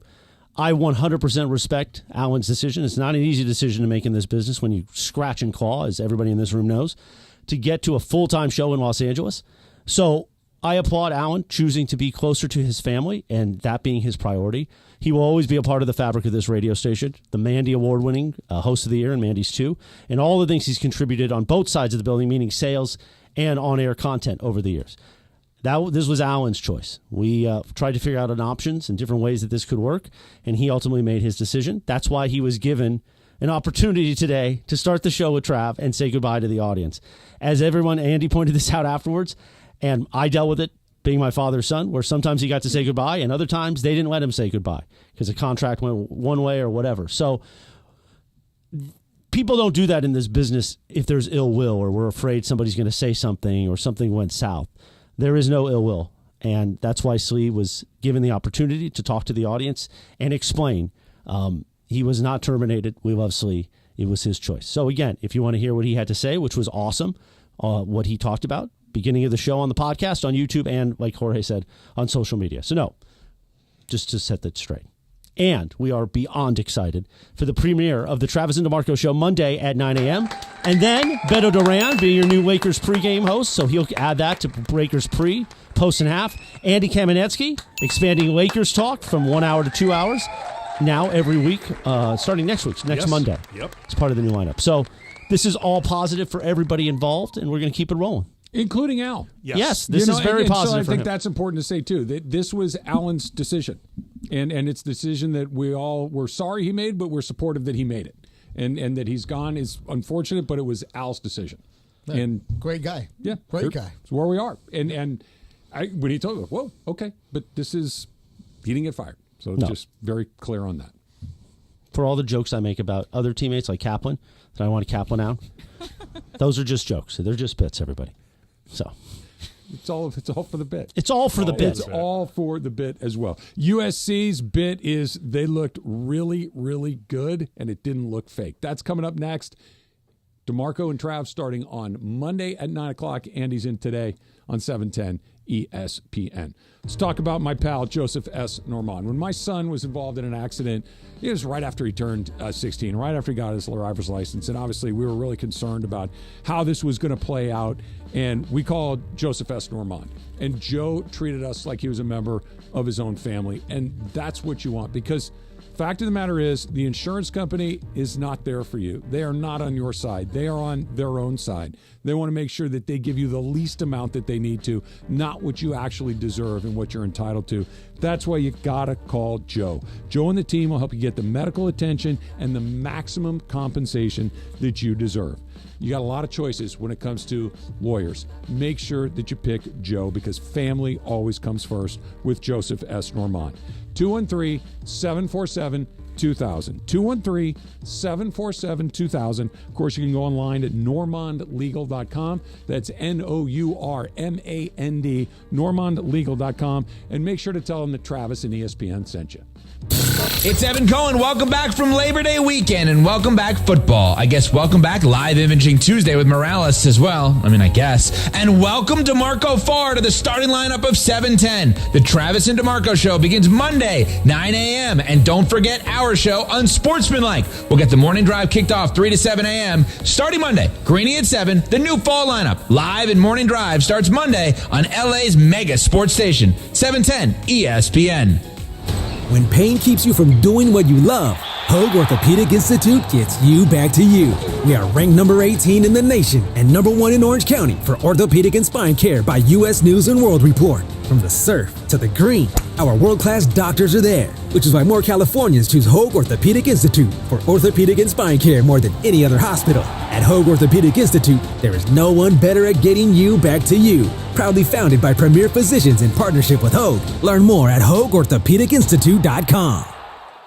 Park, party, and play at Hollywood Park Casino, LA's premier card room. Now open 24/7. Play no-bus blackjack, poker, and more. Enjoy Century Bar and Grill's flavorful menu for lunch or late-night dinners. Watch your favorite teams and catch up with friends on game days. Unwind and enjoy live music and crafted cocktails at Ray's Lounge. Easy parking and access, Hollywood Park Casino, located next door to the Forum and SoFi Stadium. Park, party, and play. Hollywood Park Casino. Elevate your game. Must be 21 and older to enter. These are approved DOJ games. Geico 004527. Geico 003871. Gambling problem? Call 1-800-GAMBLER. George Chevrolet is celebrating your hard work by working hard for you. During the Labor Day sales event, drive home a new Chevy at the lowest prices of the year. Take advantage of discounts on Silverado 1500 with $10,000 in total savings. $5K off Tahoe and Suburban. $2K off Trax. Thousands off Blazer EV and Equinox EV and more. George Chevrolet. Visit them off the 91 freeway, Lakewood exit in Bellflower, or online at georgechevy.com. Chevrolet. Together, let's drive. Discount calculated off MSRP on select models. Available to all buyers. Must take delivery by 9/3/24. For details, call 866-949-4805. eBay Motors is here for the ride. 120,000 miles of night drives, daily commutes, and who knows how many. Are we there yet? Through countless fixes, elbow grease, and a new radiator, you kept your ride alive. With eBay Motors, you have over 122 million parts to keep it running. And with eBay Guaranteed Fit, they'll be the perfect fit every time. Plus, at these prices, well, we're burning rubber, not cash. Keep your ride or die alive at ebaymotors.com. Eligible items only. Exclusions apply. You go into your shower feeling, but as soon as you reach for the Irish Spring, your day immediately gets better. That crisp, fresh, unmistakable Irish Spring scent zings your brain and awakens your senses. So when you finally emerge from the shower, 37 minutes later, because you pay the water bill so you can stay in there as long as you want, you're ready to take on the day. And smell great doing it. Irish Spring Body Wash and Bar Soap. Fresh, green, Irish. Shop now at Walmart.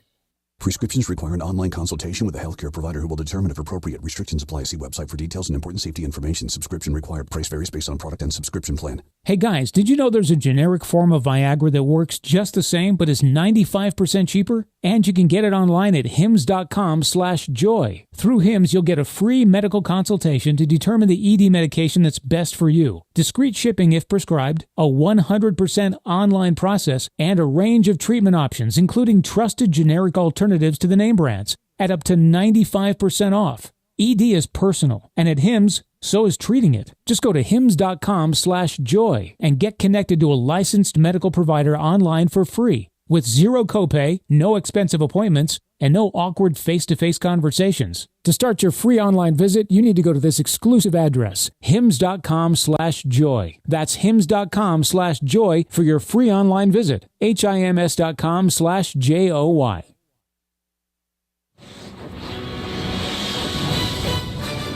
Play 18 on a live imaging Tuesday. Don't forget, the Travis D'Marco Show begins Monday, September 9th, 9 a.m. to noon, right after the premiere of Greenie on 710, part of the 710 brand new fall lineup. You know what's not brand new, but even more enjoyable this year? Producer M in the College Football Corner. Take it away, M. And we're going to have a bunch of them on September 9th when we have the Travis and D'Marco Show. It's going to be exciting, guys. So the last one I'm going to talk about is Miami beating Florida 41-17 in the Swamp. All right, Billy Napier's record in the Swamp is absolutely terrible. They have not done well at home, and almost all of their wins they have is against non-Division I opponents. So it's a pretty sad set of tales for Billy Napier and the Florida. But Dan Mullen was fired from Florida for quote-unquote not achieving what Florida has in their mind of what they want out of their head coach. They're supposed to be winning national championships. They're one of the programs that when you get them geared up, they're supposed to win. And so Dan Mullen, who now works for ESPN, was one of our co-workers at ESPN, and he was doing a lot of work last night on SportsCenter. He retweeted this from Matt Berry. And said the Florida coach that got fired went to three consecutive New Year's Six Bowls in his first 3 years and was let go in the fourth season. So Dan Mullen is obviously still a little salty about what's happening with Florida, and I just like that he's keeping receipts on people and keeping receipts on what's happening with Florida. This goes to show you, and this will come back to USC in a second, how quickly it can go away if you get the wrong guy. No matter how much pedigree you have, no matter how good your program is. Think about Nebraska under Tom Osborne and Frank Solich. Second those guys are gone, Nebraska hasn't been good since. Miami, since Dennis Erickson and Schnellenberger and those guys left, they haven't been good since. Right? They're finally... SC was cranked McKay to Robinson. Awesome. Hey, what the heck happened? Pete Carroll revives it. It goes back down a low. Now you're starting to come back out again. Be very careful about what's going on in places like Clemson, because once you lose it, it's so hard to get it back. And Florida, Spurrier, best program in the country. Once it's gone, it's gone. Wasn't. And then same thing for the U. Mario Cristobal's on the clock this year. They have some of the best talent. But Shidano is, I'm sure, super excited about what happened with the U over the weekend. Yes. They are the best team in Florida, I would dare to say. Probably, yeah. UCF, Florida State, Florida, all, So the U might have a big comeback, might win the ACC, be a part of the college football playoff. By the way, thank you, Em, for your College Football Corner, which we enjoy. So Friday is the ESPN Golf Classic at Black Gold Golf Club in Yorba Linda. It's going to be scalding hot.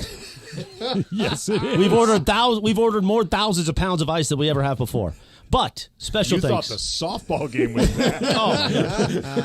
It is the 11th annual SoCal Hyundai ESPN Golf Classic, presented by our friends at Coors Light. Pick up Coors Light near you or get it delivered to your door today. Visit choosechill.com to learn more. We're going to have tons of food out there. We're going to have tons of drinks, as always. And don't forget, if you're not golfing, come on out around 3:30 to the balcony of Derek's Crew overlooking the 18th hole, because that's where the 19th hole, party, is going to get cranked up in the afternoon. Hydrate. To get ready for this, you're going to have to hydrate. I'm going to hydrate starting Thursday at 5 a.m. Electrolytes? Every hour, just to prepare for the onslaught.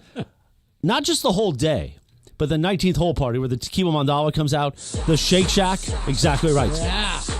And don't steal any signs this year. Yeah. By the way, Tommy chose not to make the new 19th hole sign. He said we're not spending the money. The audience took us. Bring it back. Maybe it'll show up again. Big E's got the E, but the O, the Crypto Ray took, it flew out on the freeway. So we got no O. Oh, my So we might just put the 19th hole sign out without the O and the E. Or you have to stage the O, like how like Ohio State, you have to you have O-H. one Circle of Trust member at a time be the O or the E. Hey, I like it. That's a Not a good bad idea You know right what? there. Just turn the E in. Nobody will say anything. Just, we're all we know going who to has turn it. around. Yeah, it's E. It's big E. But by now it may have been passed around. If you have the O. Maybe you stopped off on the. Oh, somebody definitely stopped on the freeway and got the O. No questions asked. Just return the O. That's all we ask. If you picked up an O off the side of the 91 freeway, we would like it back. And be careful when you're picking up O's. Are we doing our shotgun? We are with Coors Light. Okay. Oh, nice. I said I was going to train. I didn't train. I didn't think so. I might train on Thursday. Well, As you're hydrated. That's going to be counterproductive to your hydration plan. All due respect, Coors Light's got plenty of hydration. That's why we love them. Okay, it's the perfect beer for a hot, sunny day. You're training for both. Yeah, exactly. There you go. I'm with you on Friday. Oh, that's right. Yeah. That's right. So me and you at the 10th hole, heckling everybody that's coming on through. That is true. This will be new for everybody. Beto Duran out of the gate. That's right. Boom. Let's go. That's right. And he's going to heckle. And that's not an easy par 3. It's No, 180 yards. There's give or water in take? front of you. Well, if you get a hole-in-one, you win the SoCal Hyundai Hyundai. Oh, we got a hole-in-one opportunity. Yeah. All right. That's where the Hyundai is going to be parked. Maybe I'll be quiet. Nah. No need for Go that. in on it. No, Go in on it. I want a Hyundai. So we got a golf tournament on Friday. Beto's there with me. DeMarco and I start on Monday morning at 9 o'clock. Remember, everybody's moving up. So we got that going on Monday. And we'll be coming off of our second USC game. First one, could it have gone any better? Not just because they won. The win, obviously, is the most important part. But the way that they won, the how that they won, the way Moss looked, the way that the defense looked, the way that they were organized. Really, some of the only disorganization you saw from them was like procedural timeout usage stuff, which that gives a lot of people a hard time. It gives McVay, ties him in knots. Lincoln Riley struggled with it. But all in all, you couldn't have asked for a better debut as a Big Ten team. They were the more disciplined team. LSU had almost double the penalties and the yards for penalties than USC. They looked more organized on both sides of the ball. Like, there is no way that last year's defense could have given up 6 minutes of time of possession and held LSU to 20 points. There's also something I thought that was interesting. Antonio Morales, who does a really good job covering USC for The Athletic, in one of the breakdown pieces, he noted that, quote, Moss spread the ball around and stayed within the structure of the scheme. The latter, something Williams didn't always do. That has its benefits for Lincoln Riley and the Trojans, but other times his improvisation disrupted the offense's timing. And it got me wondering just about how, as incredible as Caleb Williams was last year and 2 years at SC, like truly one of one, there could be an element of just disruption in general, like where you're not as focused on either side of the ball because the vibe of the team feels loose, or the urgency isn't always there, because at the end of the day, your game plan is basically Caleb Williams saves us. Yep. Like, that's this it. is basically the way the team runs. At the end of the day, we are as great as Caleb Williams allows us to be. That's no longer the case this year. I wonder if just the vibe of the team is going to be more disciplined, more focused, more structured. There was watching Miller Moss is very interesting because what a concept. You stick around and you wait your turn in college football. It doesn't happen anymore, nor should it, because if another school is offering you $1 million, why would you stay where you're at? But Miller the Moss, quarterback for LSU too, same way. He sat for a while and then started now. Nussmeier, yeah. So with Miller Moss, that kid was born to be a USC Trojan. The family was all about USC.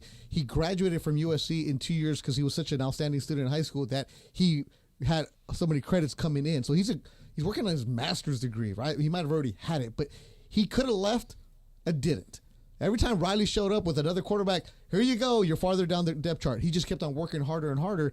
So it was interesting to see how he handled the team in the second half, because didn't it look like he was a quarterback like, I've been the dude for 3+ years here. Completely comfortable. Like, I am the man, and you saw the team rally around him. What you bring up, Andy, about Caleb Williams, where Caleb Williams like, look, I'm not getting hurt because I'm going to be the number one pick next year. My life insurance policy right now, my leg insurance policy, my every policy is way more than you guys will ever see in your life. So why am I going to do that? And I'm saying that's not what Caleb was thinking, but Miller Moss is going to give every single thing he can for this program. And you saw that, and the team rallied around him. That was great to see in the fourth quarter. After the Holiday Bowl last year where Miller Moss threw 6 touchdowns, and it was against a good team, he looked really good.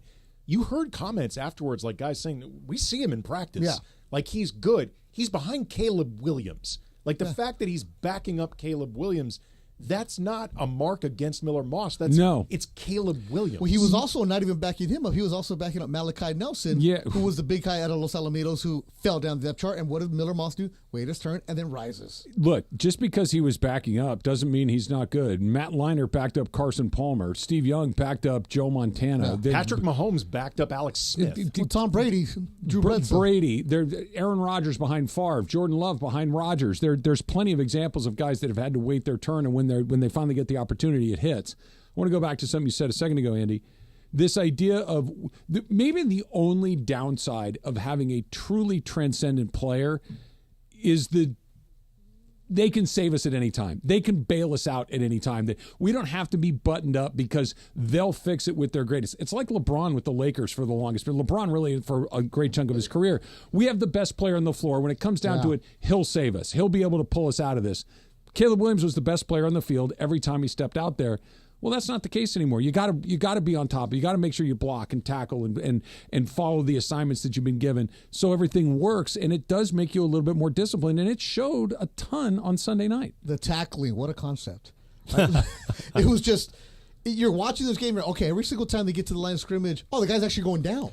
Like, they're not getting yards after the catch. They're not getting yards after the initial hit the line of scrimmage. Lynn did a great job with his team, and he had his defenders in the right spot to make the tackles. And even on the handful of times when LSU did pop a big one, they didn't get run away from. Before, it always felt like once they got past, like, okay, they're gone. Yeah. The caught guys, they're fast enough, they're physical enough, they're good enough. It was exciting. Yeah, I mean, it was awesome to see a performance like this on both sides of the ball. At this point where USC is entering this new conference, there had been a lot of doubts about whether or not they were going to be able to hang with the perceived big boys. Still a lot of season to go. A lot of big boys to come. A lot of big boys to come. You know, LSU was a good team. Brian Kelly has not won a season opener in a long time. He's still fired up. But have you ever been that mad in your entire life? No. I mean, ever? I mean, we've all gotten angry. We've all been angry to the point where you want to fight or you want to throw something, smash. But have you ever looked like that? I don't know if I've ever been that angry at work. Like, I have been that mad in my life, but in a work setting, because that is Brian Kelly on the clock. That's his office. His job. That's his office. I don't think I've ever been that angry at work before. I don't think I've ever been that angry, period. And it's not because somebody ran the wrong route.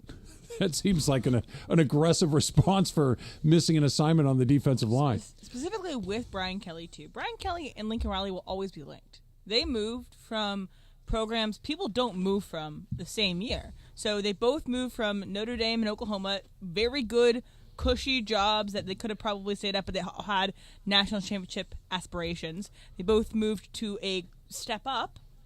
And they both have had Heisman winners. They both have made appearances in their conference championship games.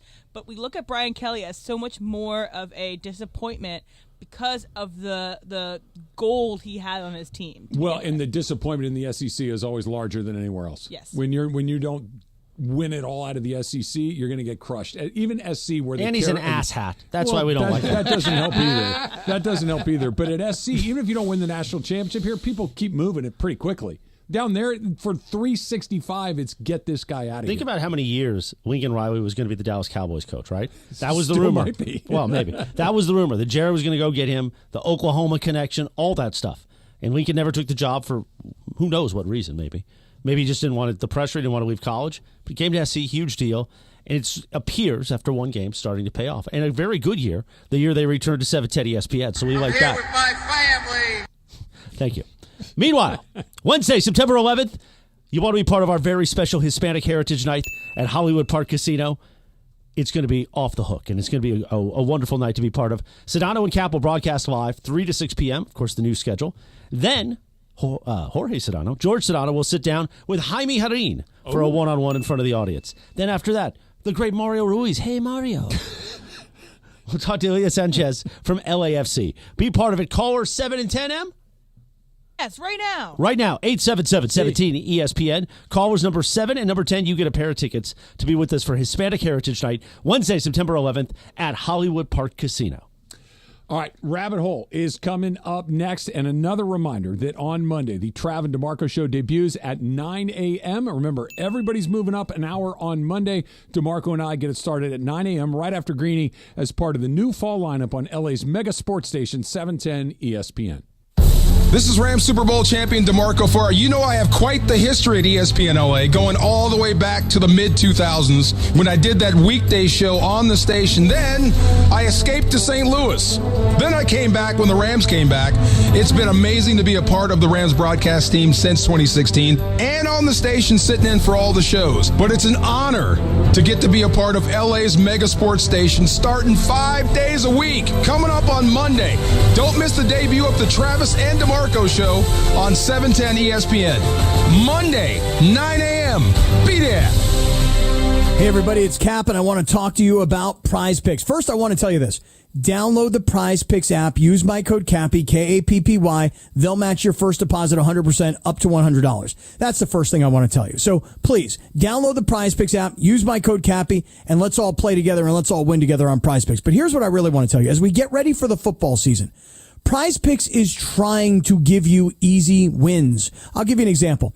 Caleb Williams, for the entire month of September, every week, Caleb Williams, all he has to do is pass for 1 yard. That's it. Don't you think Caleb Williams is going to pass for more than 1 yard? Of course he is.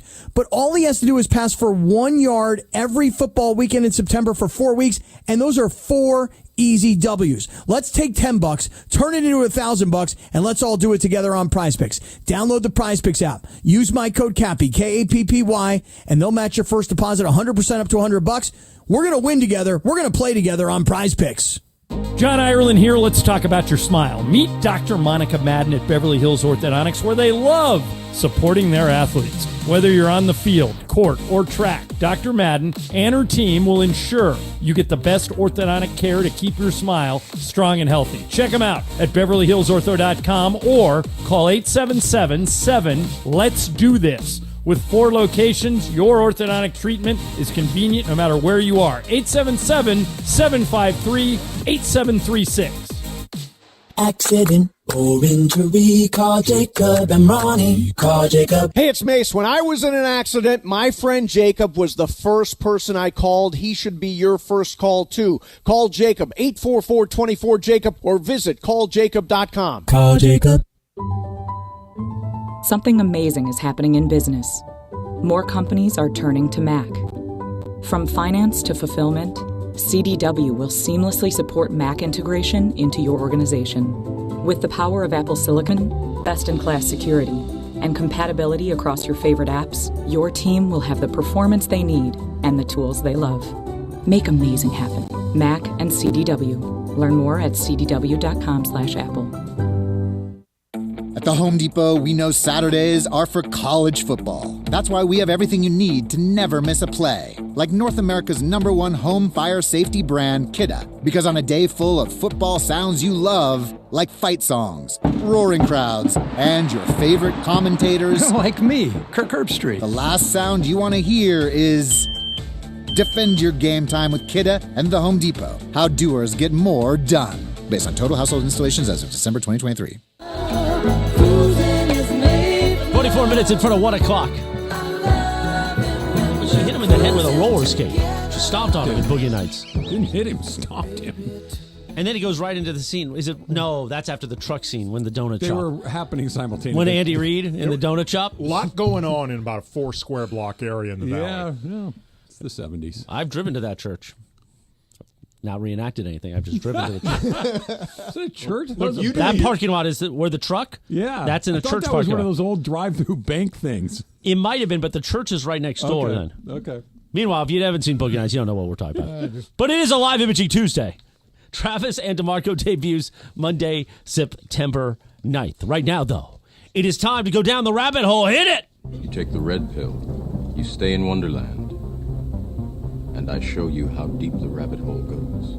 There's no earthly way of knowing which direction we are going. Nothing can possibly go wrong. Nothing's going to go wrong. We got some rabbit hole on a Tuesday. I almost forgot it was a Tuesday because of the long weekend. But a rabbit hole is whatever internet story has been occupying a part of your mind over the past couple days. And I'm going to start with mine. And mine has been mostly just the U.S. Open in general. So I've been watching a lot of U.S. Open tennis. I just want the Americans to win. I want the Americans to do well. But I'm not crushed if the Americans don't make Love the it or final. leave it, Em. Take it or shake it. America, Emily. Oh, man. But that being said, I'm interested in the pageantry that surrounds the U.S. Open. So obviously there's the honeydews, which we talked about last week.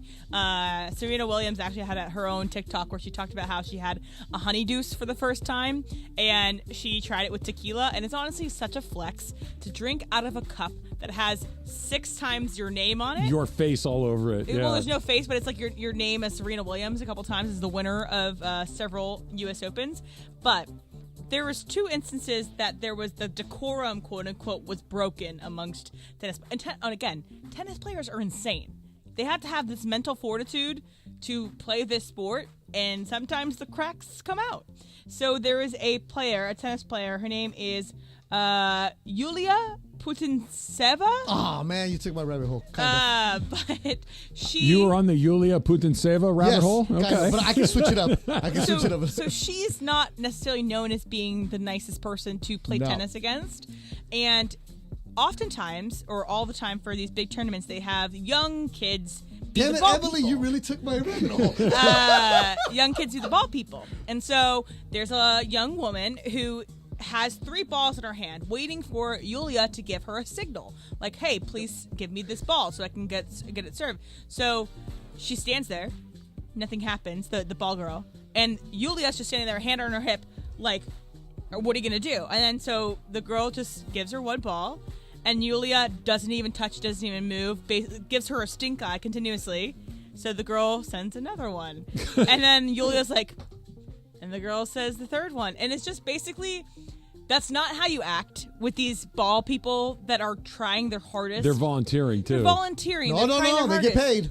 They do? You They get sign paid. up for it, though. But It's either not way- like You they get paid. black I you out went of the down this street. rabbit hole. Okay. Either way, you're in the hot sun, you're crouching, you're trying your hardest to do all this stuff. Try not to be seen, and Yulia's just taking some that. So that was my one rabbit hole, which maybe you can go into more detail I on got later. all kinds of details. Another one. So it was Coco Gauff, Emma Navarro, and I believe it's either the quarterfinals or the round of 16. And the game is not over yet. So or is it the match? Match. Sorry, I like to watch it. Game, I'm not set, match. I'm not as into the details. I like having tennis on in the background. So the game is not over yet. Match. So the match, gosh, I knew I was going to say it. The match is not over yet. And at the end of every match, kids with these giant balls are able to have them signed. Like the giant tennis balls are able to be signed by the winner, or even the loser can sign the giant tennis balls. But before it was over, a group of kids was surrounding the bottom, which, again, to Coco Gauff's head, this match isn't over yet. But seeing that, How far was she behind? She was behind 2 sets. Okay. Well, that's believe. over. They'll play best of 3, so Okay. she's behind 2 sets. 2 games? Yes. Okay. It was 5-3. Okay. Whatever. Down or break?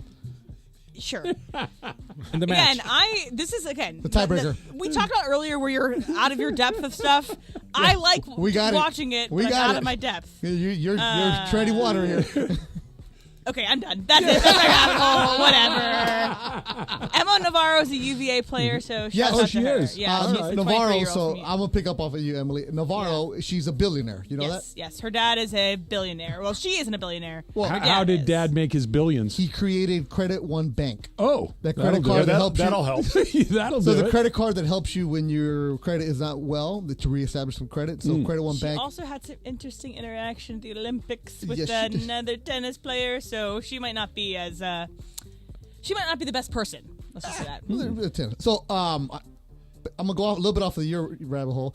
So I love watching tennis. And Kramer, and you actually know the details. Yes, Kramer he became a ball boy at the U.S. Open, a ball man.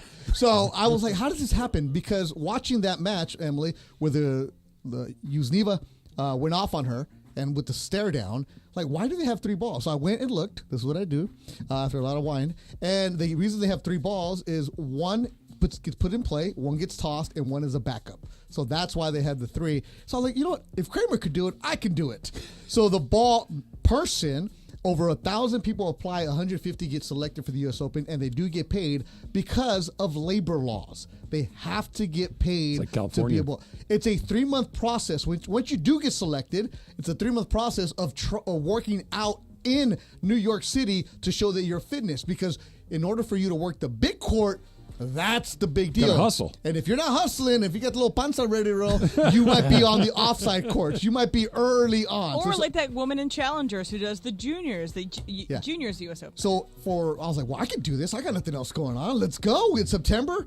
Anybody can apply. No age limit. Now for Wimbledon, they are ball boys or ball girls because you have to be a teenager at Wimbledon, and that's really prestigious to get that call. Andy. Yeah, so I was so close. So I think, I'm like, all right, if I'm gonna get married to a fantastic rich lawyer, you go to your big partner meetings. I'm gonna go be the ball boy, or a doctor, lawyer, whatever it is you want to do. What does your husband do? He's the ball boy, middle-aged man right there. See what Navarro's up to. Yeah, exactly. We'll see what's up. So that's the rabbit hole I went down there. But the other one that I wanted was, there's an Instagram account called Cornbread Cowboy. He's from South Carolina. You're going to love him. And he wears NASCAR clothes from the 80s. Awesome. He probably went to Clemson. No, Corn blew out his knee in high school. So he's a character that he plays, right? He looks like he's all about... the other day, he was wearing a Quaker State cap. Cornbread Cowboy, and he's the Little League coach, and he has cigarettes and his whole campaign this fall is to bring back the fullback. That's what he wants to do. Cornbread Cowboy with the eye is my man. Men named Cornbread tend to want the fullback brought back. Tom Rathman, let's go. I love Tom Rathman. I do not have a long rabbit hole today because I already did one earlier explaining why Clemson University is a sham. It's a Truman Show. The Phoenix University of DeVry. Phoenix University of DeVry. But I did actually, yesterday I saw on Twitter, someone tweeted out a clip of Bryan Cranston and Aaron Paul, Walter White, Jesse from Breaking Bad, DJing what looked like a huge rave event or like spring break, something like that. They're on the 1s and 2s, spinning everything. The number 1 overall draft pick in the Brian and Andy draft that we did last Friday. Yes. And what the heck? That naturally got me onto YouTube looking for different clips from Breaking Bad, just wanted me watching more scenes. And then I learned something. Remember the scene in Breaking Bad where after Tuco beats up Jesse and steals his meth, Cranston goes in and he's got that little rock in his hand that they think is meth, but he throws it down on the ground and the room explodes. In that moment where the big explosion goes, there's all this noise. I was like, wait a minute, did I just hear this? The Howard Dean scream is included all of the noise of the explosion. We're going to California, Alabama. That's actually in the, I was like, wait a minute, I'm hearing, I replayed it over and over. Then I went to IMDb to the trivia part of that episode. The Howard Dean scream is in the scene where Walter White blows up Tuco's office. That's a rabbit hole right there. Ding! That's terrific. That was 25 years ago? No. Not that long ago. 20? It had to be about 2000, right? Tuco was... Not the Breaking Bad. No, the Howard Dean scream. That was 2003. Yeah. So I was on the Bruno show. We played it, and you guys played it on the own. Nonstop. It is so crazy, not to get down a political rabbit hole, but the idea of that Howard Dean was considered unsuitable for office because of that. Here's what pains me. Times have changed. Here's what pains me. We used to run drops of Bush. We ran drops of John Kerry when he said, I'm reporting for duty. Wait, we made fun of everybody. Now, if you pulled out some Biden or Harris or Trump drops, anybody. Although Cappy does a Trump impression, it's not bad. It's okay. It's okay. It's funny because it's Cappy doing it, but people will go nuts on both sides if we just start pulling out drops. Like the idea of that scream then was considered too over the top for politics. Things have shifted. A little bit. A little bit. All right, boys, have a good show. You're not sticking around for the dump or Super Crosstalk? Oh, next crosstalk. I already said no. well, yeah. 9 of chairs. Oh, the dump's coming up. I'll hang out for that. Yeah, we got the dump coming up. That's next. Don't forget as well that the Travis and D'Marco Show debuts Monday morning, 9 a.m. That's right after Greeny as part of the new fall lineup of LA's mega sports station, 710 ESPN. The Dump Super Crosstalk coming up next. It's Evan Cohen. Welcome back from Labor Day weekend, and welcome back football. I guess welcome back Live Imaging Tuesday with Morales as well. I guess. And welcome D'Marco Farr to the starting lineup of 710. The Travis and D'Marco Show begins Monday, 9 a.m. And don't forget our show, Unsportsmanlike. We'll get the morning drive kicked off 3 to 7 a.m. starting Monday. Greeny at 7, the new fall lineup. Live and morning drive starts Monday on LA's mega sports station, 710 ESPN. Hey kids, Uncle Artie here from Pernia Law, here to tell you about our newest partnership deal with Matt Barnes, who has deep LA roots, former Bruin and pro basketball player for both LA teams. If you're looking for the best possible results after an accident, call my guy, Uncle Artie, at Pernia Law. That's 844-DIAL-UNC. That's 844-DIAL-UNC. That's right. Call us or slip into the DM, Uncle.Artie. Uncle Artie's not just my friend, but he's your uncle in the business. Artie Pernia is a seasoned personal injury attorney who works with you, so you receive the best possible compensation for your case. Let Uncle Artie and the Pernia Law family provide peace of mind, so you can focus on recovery and getting back to you. If you've been injured in an accident or you're unhappy with your current injury attorney, come to Pernia Law. We take care of you like family. That's why they call me Uncle Artie. Call my guy, Uncle Artie, at Pernia Law. That's 844-DIAL-UNC. That's 844-DIAL-UNC. This summer, get away in the Hyundai you've always wanted at the Hyundai Getaway Sales Event. Get the hottest deals of the season on many of our award-winning Hyundai models, which all come with America's best warranty. But get going, because these deals won't last. Add more joy to your journey at the Hyundai Getaway Sales Event. Now for a limited time, get 1 point. 710 ESPN and the all-new ESPN LA app. This fall, the new home of the USC Trojans. The new home of the USC Trojans. The Trojans are back. The USC Trojans play on LA's mega sports station. That's right. USC football, USC men's basketball, and USC women's basketball are on 710 ESPN coming this fall. 710 ESPN, the new home of the USC Trojans.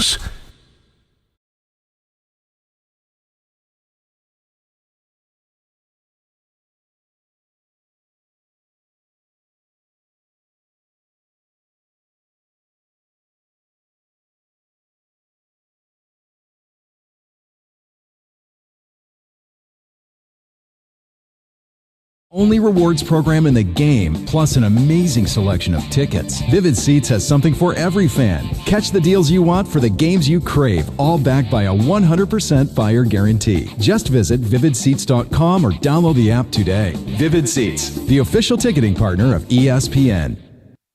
Life insurance. Why are you putting it off? Can't afford it? Too much hassle? Think you don't need it? There's lots of excuses for putting off life insurance. But if you weren't there, who would pay the mortgage and other bills? With Ethos, you could be covered in 10 minutes and boom, family protected. Ethos, fast and easy online term life insurance. Up to $2 million in coverage with no medical exam. Some policies as low as $1 a day. Answer a few health questions and get your free quote at getethos.com. That's getethos.com.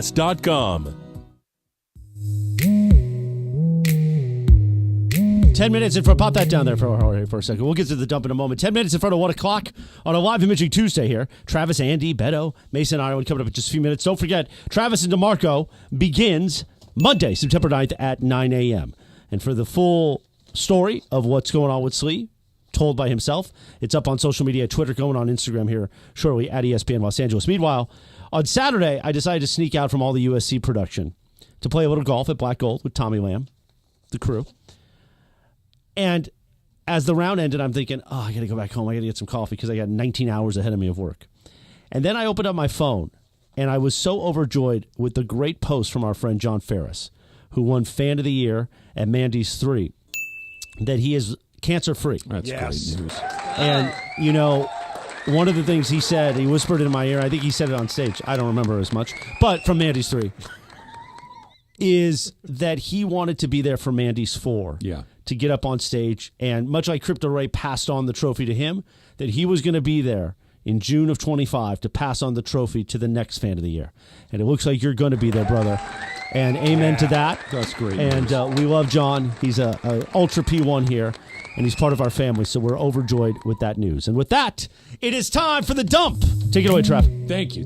Great news about John. Fantastic. Andy, you'll love this one. It was on this day today, September 3rd in 2008, that Sons of Anarchy premiered. Yeah. You were all in on that show. Me and Jorge. Yeah. Right. Amazing show. It is. Oh, she is Peggy so Bundy good. was vicious. She was so good. So this is a must hit? Oh, I think so. yeah. I've watched the series 3 times. It's basically the plot of Hamlet in a lot of ways. Okay. Yes. The central plot of Hamlet, but with a motorcycle gang.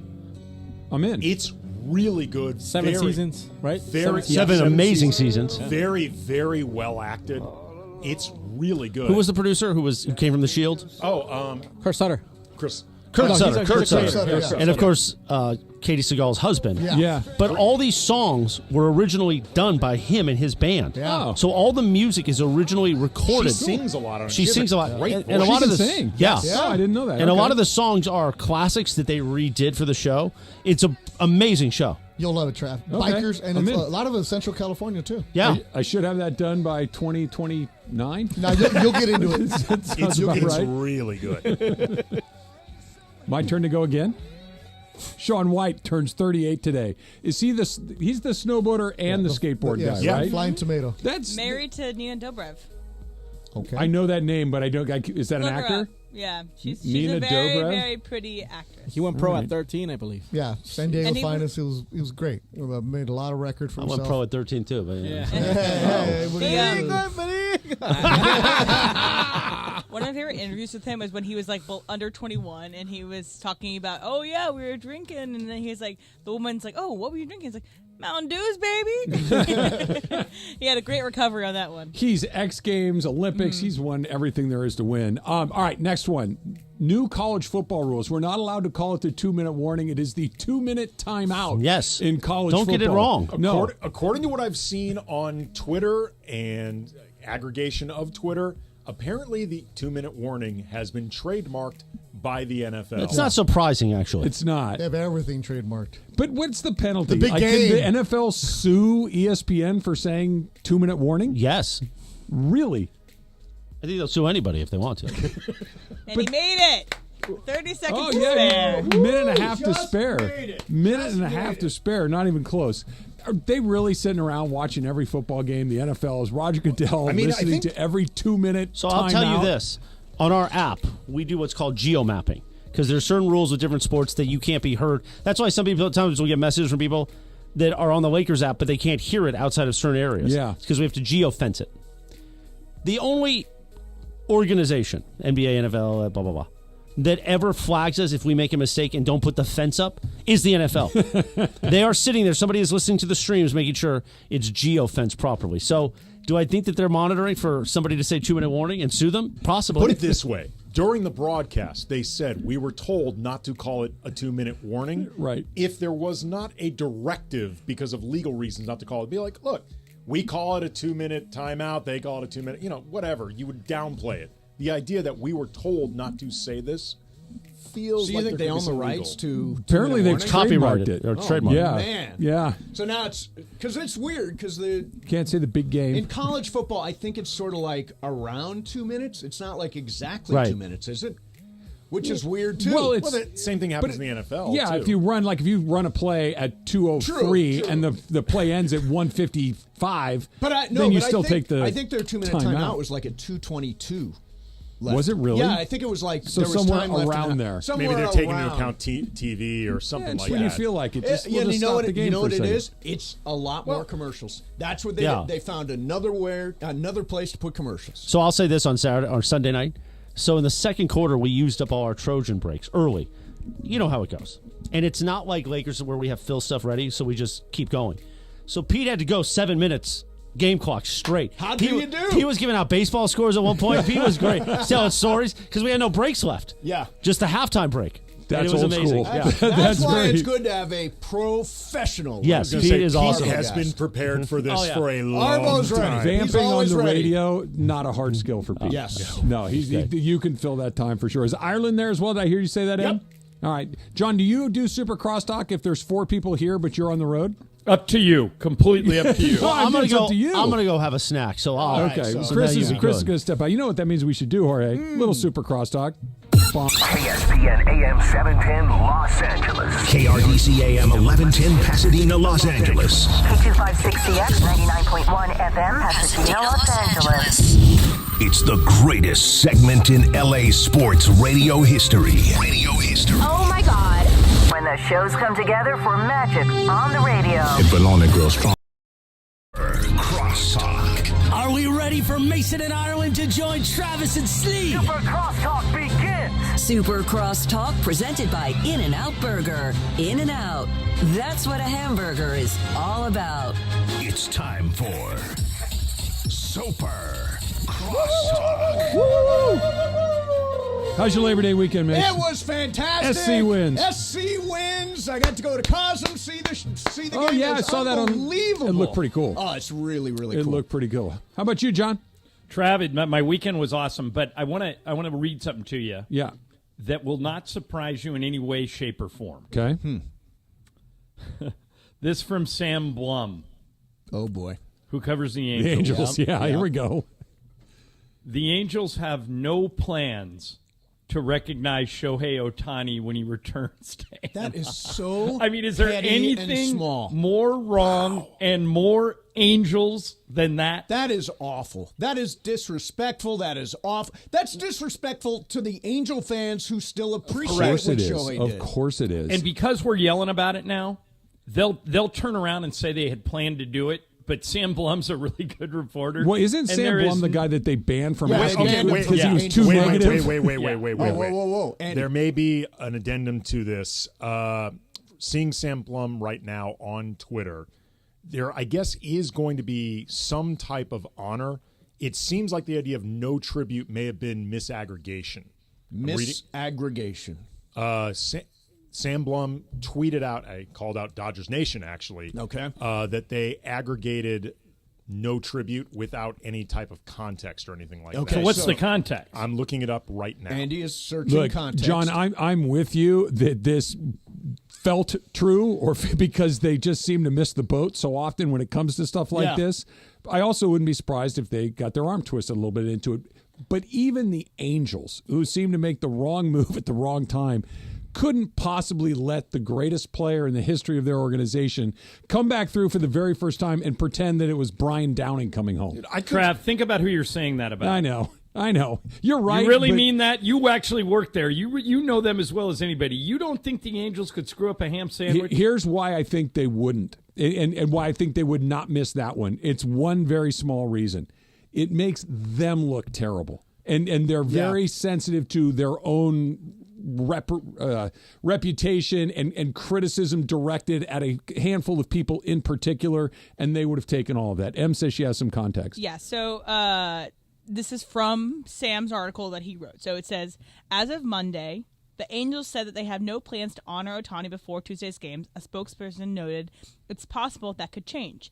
If they were to follow through on that plan and actually do nothing, it would be a mistake, a bad one. That's from Sam's article. So as of Monday, no plans, could change. But, John, to your point, how in the world, once he decided to go to the Dodgers, okay, you didn't even make an offer to match, okay? And you didn't trade him. No, and you didn't trade him, all of that stuff. But at this point, how in the world, once he's gone, a week, a month, or spring training starts, you know your schedule, you know the Dodgers are coming into town, you have to do it.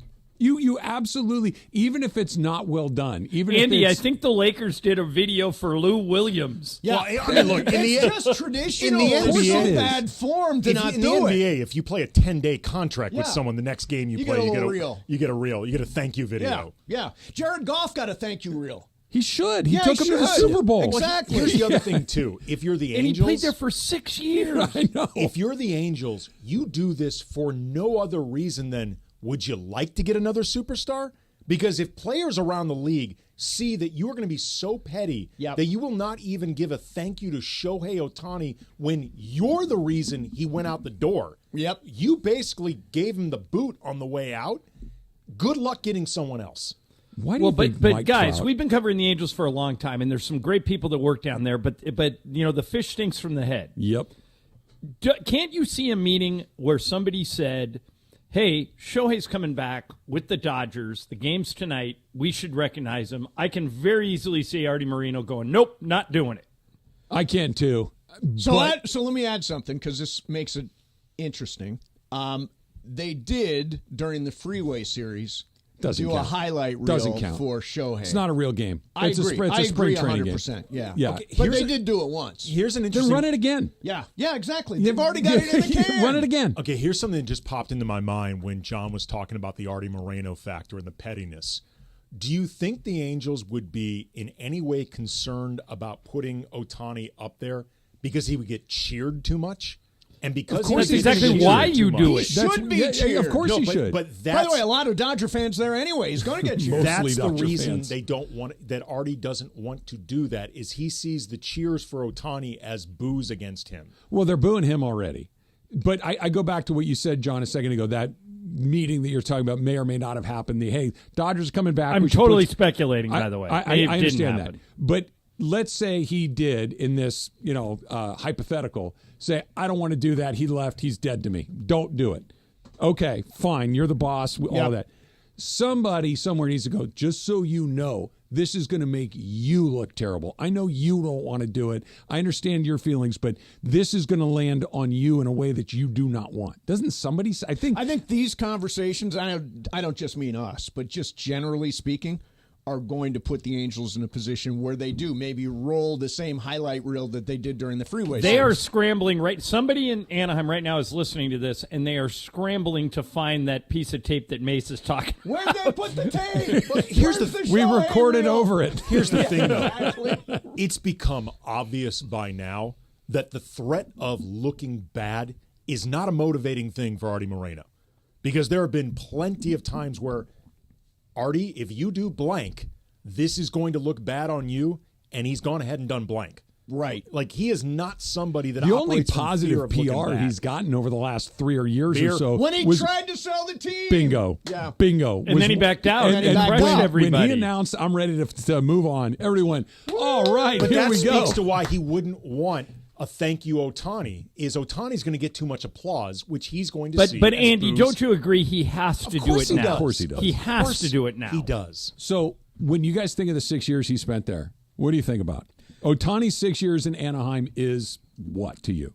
Rumors of greatness. Okay. I did not see Shohei Otani as much, obviously, when he was with the Angels as he is now with the Dodgers. So, but I heard, the stories and the epicness and all that stuff, but I didn't see him a lot. Trav, consider the history of the Angels. They've had some great players. Sure. They had my favorite player, Nolan Ryan. They had Mike Trout in his prime. Shohei Otani is the greatest Angel ever. Yep. And it's not close. Yep. And if they do nothing when he comes back tonight, it looks so unbelievably bad, but it also looks unbelievably Angels, doesn't it? Yeah. It does. Yes, what it about does. you, Andy? I'm not joking. The first thing that popped in my mind, Travis, when you asked that question, when is he leaving? Yeah. Because we spent so long counting down Otani's eventual exit, whether because they finally came to their senses and traded him, or what happened, he walked and they lost him for nothing. We spent all the time he was in Anaheim just waiting for him to leave. By the way, half the media, including me, would have been completely supportive of them trading Otani. Me too. I think that was the move that they missed 2 years ago. Not even because you could have gotten more 2 years from now, because whoever the presumed buyer was in that point has a year and a half to try to convince him to stay. Plus, he was still pitching. He's wasn't still he? pitching. Right, It's all right. of those things. I keep coming back. I'll answer my own question. What a complete and utter waste. Yeah. That you had this transcendent talent with Trout, and he played in 0 games that mattered. They not only were they never in the playoffs, they were never close to the playoffs. They never sniffed a game past the 31st His of July. highest stakes baseball game involving Major League. I was going to say It's the WBC. It was the you have to WBC. go outside Major League Baseball to find one that truly matters. Or maybe even the All-Star game was his most memorable thing. Again, as an he's Angel. not playing as a member. He's an Angel, but he's not playing with his Angel teammates. It's not an Angel stadium. It's just this one-off thing that he performed in. And you think about it, what he's doing today, he's going to do 50-50. Yep. He's going to set the Dodger record for home runs in a season. Yep. He is making people line up at 11 o'clock in the morning for a 7 o'clock game so they can get a bobblehead of his dog. Like, the Dodgers could not maximize this any more than they have because, A, he's special and they're good. All you have to do is be kind of good. Dodgers are very good. Yep. To launch this into the stratosphere, they couldn't be 500. Yeah, what a colossal with those waste. two players, it's amazing you couldn't put the pieces around them to be. I mean, honestly, it's not even an Artie thing. He keeps going through general managers. I mean, it's the general managers. What was it? DePoto was there when they had him? DePoto was there. They've had Tony Regans was Tony there. Regans. They've had but to not be Manassian able now. to put something Pavesi. together around Pavesi, yeah. those guys Stoneman. is just insane. Stoneman. God, I remember Bill Stoneman. Look, to put this in perspective, we talk all the time about how the Cowboys may be held back by the owner, Jerry Jones. Yes. At least they consistently have winning seasons. They go to the playoffs. Yeah, they get to the playoffs. Like done after the first round, but like they're relevant beyond just being the Cowboys. Like, they actually do succeed, even if you think they could succeed higher without Jones. The Angels have been completely irrelevant. They've done nothing. They haven't been good in 15 years. And whenever we talk about them, do you guys notice that it's always something like this? It's always something where they kind of stepped in it. Yep. Well, it can't be they won something. Hey, did you see that cool thing the Angels did last night? That hasn't been a talk. John, I got one for you real quick, a changing subject. We always spent a lot of time talking about SC today and how good they looked against LSU. I know you guys are. What did you make of Deshaun Foster's decision to throw a pass from his own end zone, down 7-0 with 20 seconds left on the clock in the second quarter? I was more mad at Ethan Garbers than I was at and I try not to do that because college kids, my old line is college kids don't get paid. Actually, now they do. They do. Yeah. But I think Garbers would even tell you. Garbers went to my high school, by the way. I've never met him, but he went to Cornell Del Mar High. I thought his decision was really bad. I didn't blame Foster for that. But if you have a quarterback that is making bad decisions, you haven't moved the ball all day long. You got a gift of an interception to get into the half, down 7. Let's reset this thing. Let's come out. Let's get a better look at this. Why not just take a knee and get the hell out of there? Like that brought me right back to the press conference where have we even thought about what we're going to do in certain situations? Have we thought about we're playing like you know what? They look bad. They look bad. And we caught a break. We're going to get off the field right here. We're only down 7. Let's just move along and get this thing over with. Or we could throw a pass from our own end zone. I just don't get it. Trav, it didn't kill him because Hawaii couldn't stick it in. No, they only kicked a field goal. They only took a field goal. So they got away. I wrote a note to Mason this morning that I'm not sure how I should feel about that UCLA game. They looked as bad as you can look. You should feel bad. I do. I vote bad. Yeah, you should feel I bad. think they got I LSU said, in 2 weeks. What's the flip side, John? Bad. That a win is a win. And they're not going to have very many wins, so let's take it. Savor it. Yeah, Savor exactly. It may not happen again. Yeah, they might only have 3 or 4 wins this year, so I think I should say a win is a win. Let's take it. God, can you imagine? I mean, we watched LSU really. UCLA is at LSU in 2 weeks. Yeah, in Baton Rouge. In Baton Rouge. One Against an angry Brian Kelly. Kelly. Brian Kelly. If he was purple in week 1, game, he might jump off. He's already slamming. He's going to be your Sunday swagger purple or pink or whatever exactly. that is. He was pretty feisty. By the way, thank God SC did not get that LSU game off the schedule. Yeah. It's the defining win of the Lincoln Riley era to this point. Yeah, I mean, it really sent it he tried for 2 recreated years the approach to to get that this game season because the reality is having beaten an SEC school off the bat, they're already, they're climbing the rankings. Yep. All of a sudden, you look at the way they played, particularly on the defensive side, and you think, all right, Michigan in 2 weeks. Legitimacy, I feel like that's especially after how Michigan now. looked against Fresno State. Yes. Yeah. Legitimacy has been a question about USC ever since they entered the Big Ten. For the time being, that question put to bed. Yes. They were up against a big boy, and they won. Did anybody have a better weekend than SC, college football-wise? As far as just what you thought it might be, what it was, victory, the strength of opponent, the fact that it was a new coach, not a new coach, a new quarterback, that a new situation. Did anybody have a better opening act than SC did? I don't think so. No other team in the country. No way. I thought, but I did think, second on that list, I thought Notre Dame was pretty good against Texas A&M. That was a quality win. Boston College had a lot of fun this weekend. But wasn't Notre Dame was ranked higher than SC going into those games, right? Oh, yeah. Yes, they absolutely were. Notre Dame was like 8th or 9th in most polls. SC jumped. Have they come out yet today? Yeah, they're 13th out now. So they jumped 10 spots? Yeah, they should have. They looked like it. That just didn't look like a good night. That looked like a good team, which is... And most importantly, they played defense, which Lincoln Riley hasn't done even going back to Oklahoma. They didn't just look good. They looked different. Completely. That goal line stand near the beginning of the game was like, oh, wait a minute. You know what it looked like? This isn't the same USC team we saw last year. It looked organized. Yeah. It didn't look like, what are they doing out there? Nobody's lined up right. They looked organized. They looked like they had a plan from the very first snap. That's what makes you feel like those questions may be put to bed, because it's not just that they won the game. They won the game looking like a totally different team. Super Crosstalks brought to you by In-N-Out. In-N-Out, that's what a hamburger's all about.